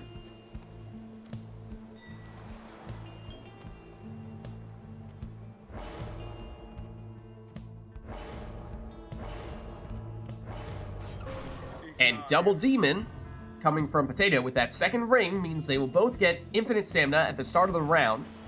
And those infinite stamina demons, they are quite fast. So look out for that. Last time we saw Iroder go triple Harp. This time we see Iroder go triple Imp and takes the Bottled Void as well. Here comes that speedy Jody we were just talking about. She's blocked and banished though. Iroder with the Imps. This time it's Raji, but he's banished. Does set up a dangerous portal, though. That does get moved, though. Ignarius going through that portal. He's banished, but here comes Jody through the portal. Try to defend against Messenger Imp. He's banished. Izo flies over the cast. Banishes with the throws, mind you. So gets rid of one of the defenders, but here comes Potato through that portal. Infinite stamina for Ignarius for the first few seconds after having done so. Banishes one Imp. Blocked by the second, though. Has it back. Oh, and almost jumps to avoid that banishment. Oh, except look at where that portal is for Iroder. The flame is stricken. Sneaks past the defenses. Gets in a 22 damage throw. Jody goes down. Tizo retreats, blocked. And the Imps trade places. But Jody goes through for infinite stamina. Iroder, eyeing the portal, goes through and banishes Jody with the throw. Then gets cut off by Tizo. Through the portal again, though. And nearly snuck in a throw, but Potato intercepts. Goes through that portal with Ignarius. Blocked by one defender, retreats, gets the orb back, and gets banished by one of those Imps. Iroder defenseless momentarily. Oh, but Potato had a very dangerous portal placement. And uses that to set up this 30 damage plunge. Watch out for those banishing throws on Tizo. Dangerous portal this time for Iroder. And then goes in and banishes the entirety of Potato's team. Orb inadvertently bounces back out, slowing Iroder down a little bit, but does still have time to get off not just any throw, but a 25 damage throw from his preferred offensive Imp. Oh, Jody with just enough speed to avoid most of the defenders there, but does eventually get trapped in the corner. Potato thinking about the portal. Iroder thinking about the portal. Who's going to go through the portal? Oh, banishment on the throws. Moves Potato's portal, but here is Jody. Speeds on in for another 30 damage plunge. And of course, if we're talking about trading scores, Potato took the additional starting Pyre life on both demons, and also has greater damage as those demons plunge for 30. So Potato is happy to trade these scores. Iroder less so. Potato making moves, but now opportunity here for Iroder to plunge for 25. Speedy Jody thinks about taking the orb, then thinks twice about it. Went down, but gets brought back by Tizo with Web Lanthorn. And currently, just Ignarius here, but goes through the portal for infinite stamina. 1v1, but Iroder is up to the task defensively. Through the portal he goes, and that's an uncontested plunge for 25. Jody gets rid of one defender, gets the orb, still has that infinite stamina, and makes it in for a 30 damage plunge, dropping Iroder down to 10. So one more score, regardless of which exile, would be sufficient for Potato, but currently down one exile after Jody plunged. Iroder has a dangerous portal now. Potato was perhaps expecting to have a portal go through, but only now does so. Iggy cut off. Tizo for Iroder. Banishes the defender with the throw, setting up this opportunity for a 25 damage score. And that means, sure, Potato may need 1 score, but Iroder only needs 2. So these two are not that far off from one another. Iroder also benefiting from that infinite stamina after going through the portal. They're both imps banished there. Jody can't escape one of the imps, and neither can Ignarius. Potato defenseless here. Tizo returns. Only in time to get banished, though. And that means that's another score for Iroder, and suddenly, it is a 1-score match. Jody for Potato. Oh, almost cleared out enough space after landing from that jump, but goes down in the process. Opening here, perhaps? No. But very dangerous portal. Except Potato defenseless. Iroder moving in. Okay. For the winning plunge. The tempers prevailed. GG. Their adversaries came You don't have the boat fixed, I don't. right? I don't. It's done. Oh, we can fix that.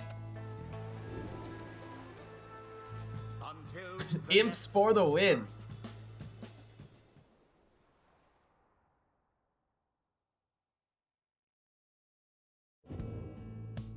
All right. Let us know, chat, if there's anyone else who wants to get in here, or if not, if there's anything else you want to see between Potato and Iroder. I cannot play too many games. Have to do something else. Okay. 2 more for me. Okay. So yeah, in that case, unless we have anyone else who wants to jump in here, that would lead me to believe perhaps this would be our penultimate right, and then the next one would be our liberation right, because if it's just going to be you two, and Iroder you need to go after 2, then that means that's probably going to be our last one of the night, unless there's 1 or 2 other people who are able to hop in here.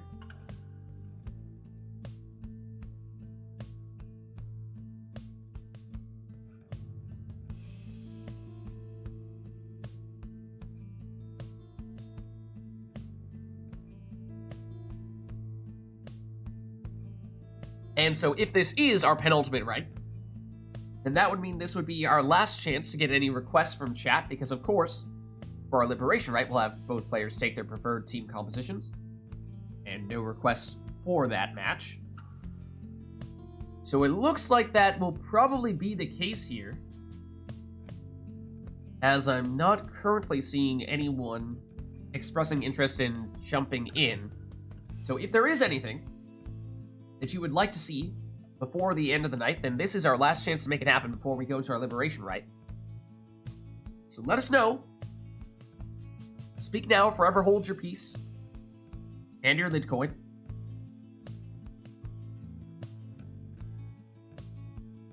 Okay, Failures, Choose, and Exiles. Triples. He says triples. 3 of a kind. We have Exiles locked in. Anything else on top of that? But not imps. We just saw the imps, not the imps. Okay. 3 of a kind of anything but imps. He's allowed. I was gonna say failure. Those are words that might come back to bite you there. I don't know. That's dangerous. Dangerous talk right there.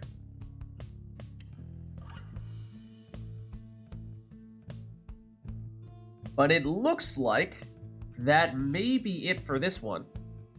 So why don't we get this started then? So it's 3 of a kind of any type of class other than imps. Hold on, we have just enough time. We can make it happen. Nessa Trieste it is. Just enough time. I got you. I got you. Don't worry. I got you.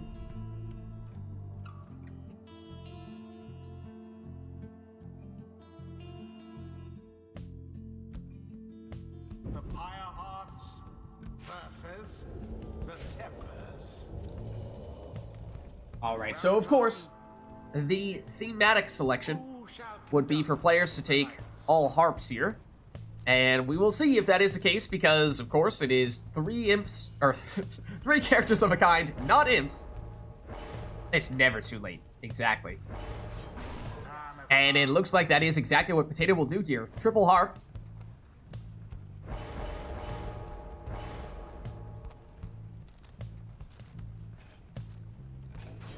Whereas for iRotor, he is now locked in triple cur. So of course that means we know exactly what we will see from an exile standpoint, but for masteries and talisman standpoint, that remains to be seen. And of course, there was no way either player was going to be allowed to take any imps. And so that means no Web Lanthorn imps available to them, and perhaps that's why Potato is taking Web Lanthorn on Tamitha there.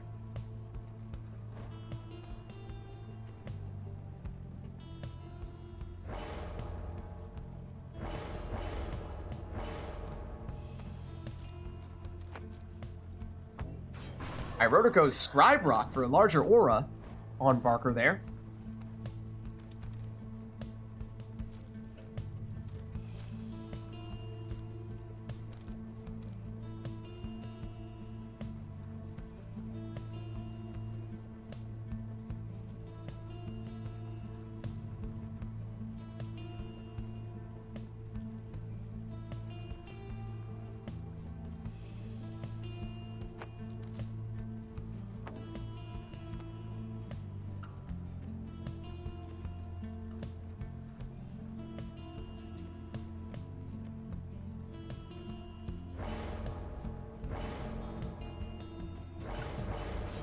And lastly, it's Luminous Idol Zoxiana for Potatoes. That means anytime that Zoxiana picks up the orb, she will get all of her stamina back.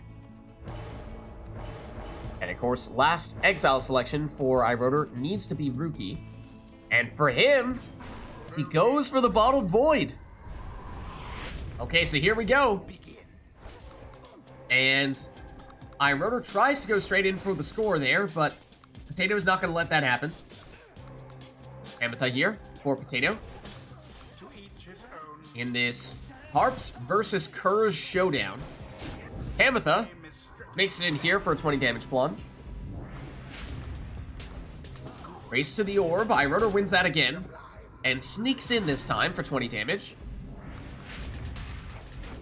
And Dalbert had prayer beads, so he's already back. Not that that matters here, as iRotor able to score with Barker as well. Dalbert back at it. Oh, well done there on that fell swoop to banish the would-be attacker. Kurz return, but Barker plunged and he did not have prayer beads, so he's out permanently in this round. Oh, and that time, iRotor does still manage to find a way around the fell swoop.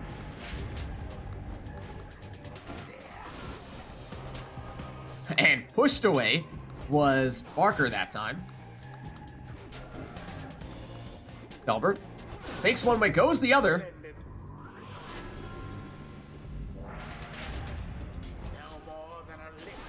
Barker's turn, down he goes. Here's Pamitha. She finds an opening.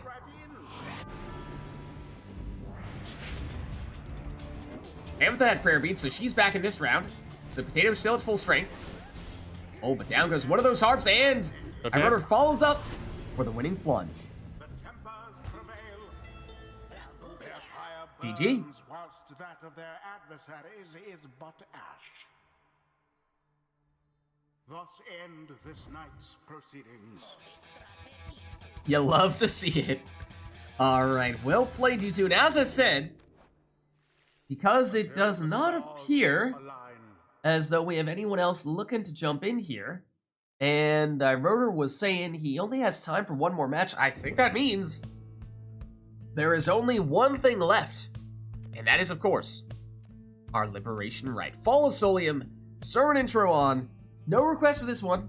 Both players taking whatever they would like to take for this, because this will be our final rite of the night.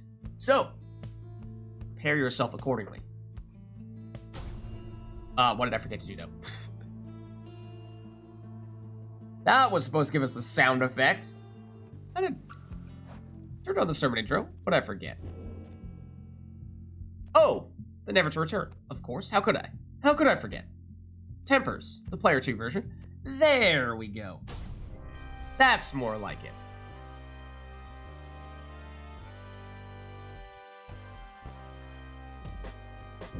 I bid you welcome, exiles. Welcome to the fall of Solium. At stake here in this rite is your salvation. Let us see which one of you is more deserving. Higher hearts stand prepared. Tempers stand ready. You have to re-invite me up a black screen. Oh, okay. The rite. No worries, hold on, give me a second. Give me just a second here. There you are. Okay, invite sent. Shall begin forthwith. So, this will of course be our final run of the night, our liberation rite. Potato on the left, representing the Pyre Hearts. Iroder on the right, representing the Tempers. No requests, obviously, they will be taking whatever their preferred teams are for this match.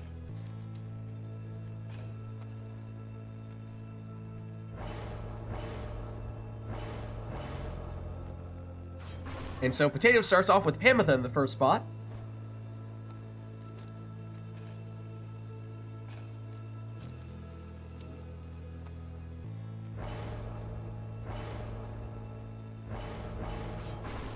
Whereas Iroder leads off with a Super Portal Exploding Raji.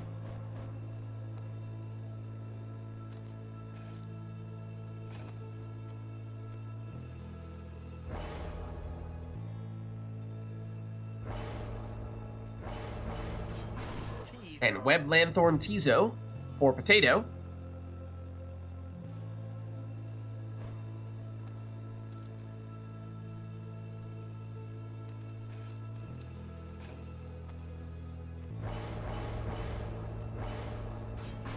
All left side, Prayer Beads Tamitha for Iroder means he can switch places with his closest ally using Tamitha's Salute.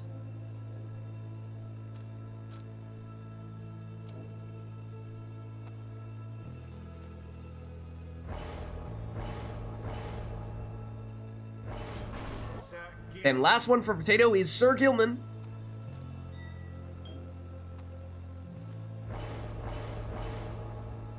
Followed by the classic Meta Vispaleth Banishing Throws. Here we go, our final run of the night, our Liberation Rite. Potato on the left, representing the Pyre Hearts. Iroder on the right, representing the Tempers. Best of luck to you both.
Okay. And there it is. GG. Thanks for the ride and hosting. No problem. Like we said, that was our final rite of the night, our Liberation Rite. Thank you everybody who participated in the rite today. Thank you everybody who gave us the requests in chat as well.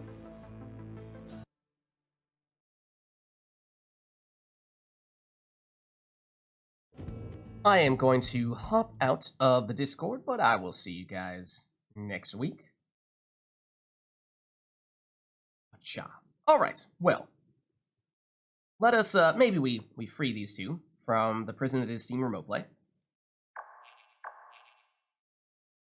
But, thank you all for watching. Like I said, that was our final ride of the night, our Liberation Rite. And thank you those of you who participated in the rite today. Thank you everybody who gave us the requests in chat as well. This was, of course, Pyre Community Rite Night, which we are doing every Sunday. If you're interested in getting more involved in all this multiplayer Pyre stuff, then the best way of doing so is by joining the RITE Club Discord server, which you can do by clicking on that link right there. My name is Lids. I'm hosting these Rite Nights. I'm also streaming Mass Effect 3 Legendary Edition, which we are just coming to the end of the entire series, which is amazing. My favorite game ever, for the record. So we're like 1 or 2 streams away. We're doing that on Friday. Then we're doing Mass Effect 3 multiplayer on Saturday. Then, of course, Rite Night on Sunday. Then Lids Vids on YouTube as well, posting the VODs for all those streams. So if you missed anything, you can check it out there as well. Also doing some Gwent videos, the Witcher-themed card game. New events for that coming out every week. New cards that came out a couple weeks ago, so lots of new stuff for us to experiment with there. Also doing some Thronebreaker, which is the Gwent campaign, videos for that on YouTube. And Bastion, the, of course, first game made by Supergiant, the people who did Pyre. We just finished that a week or 2 ago, so you can check out that entire playlist on YouTube as well. Other than that, if you haven't done so yet already, of course, you can hit the follow button to get notification for when I go live. Just don't follow me on Twitter at LidsVids. I post there when I go live as well. But the best place to stay up to date on all things Lids is actually by joining my own Discord server, which you can do by clicking on that link right there. That's going to be it for me for tonight, so thank you all for watching. Hope you enjoyed the stream, and I'll catch you next time.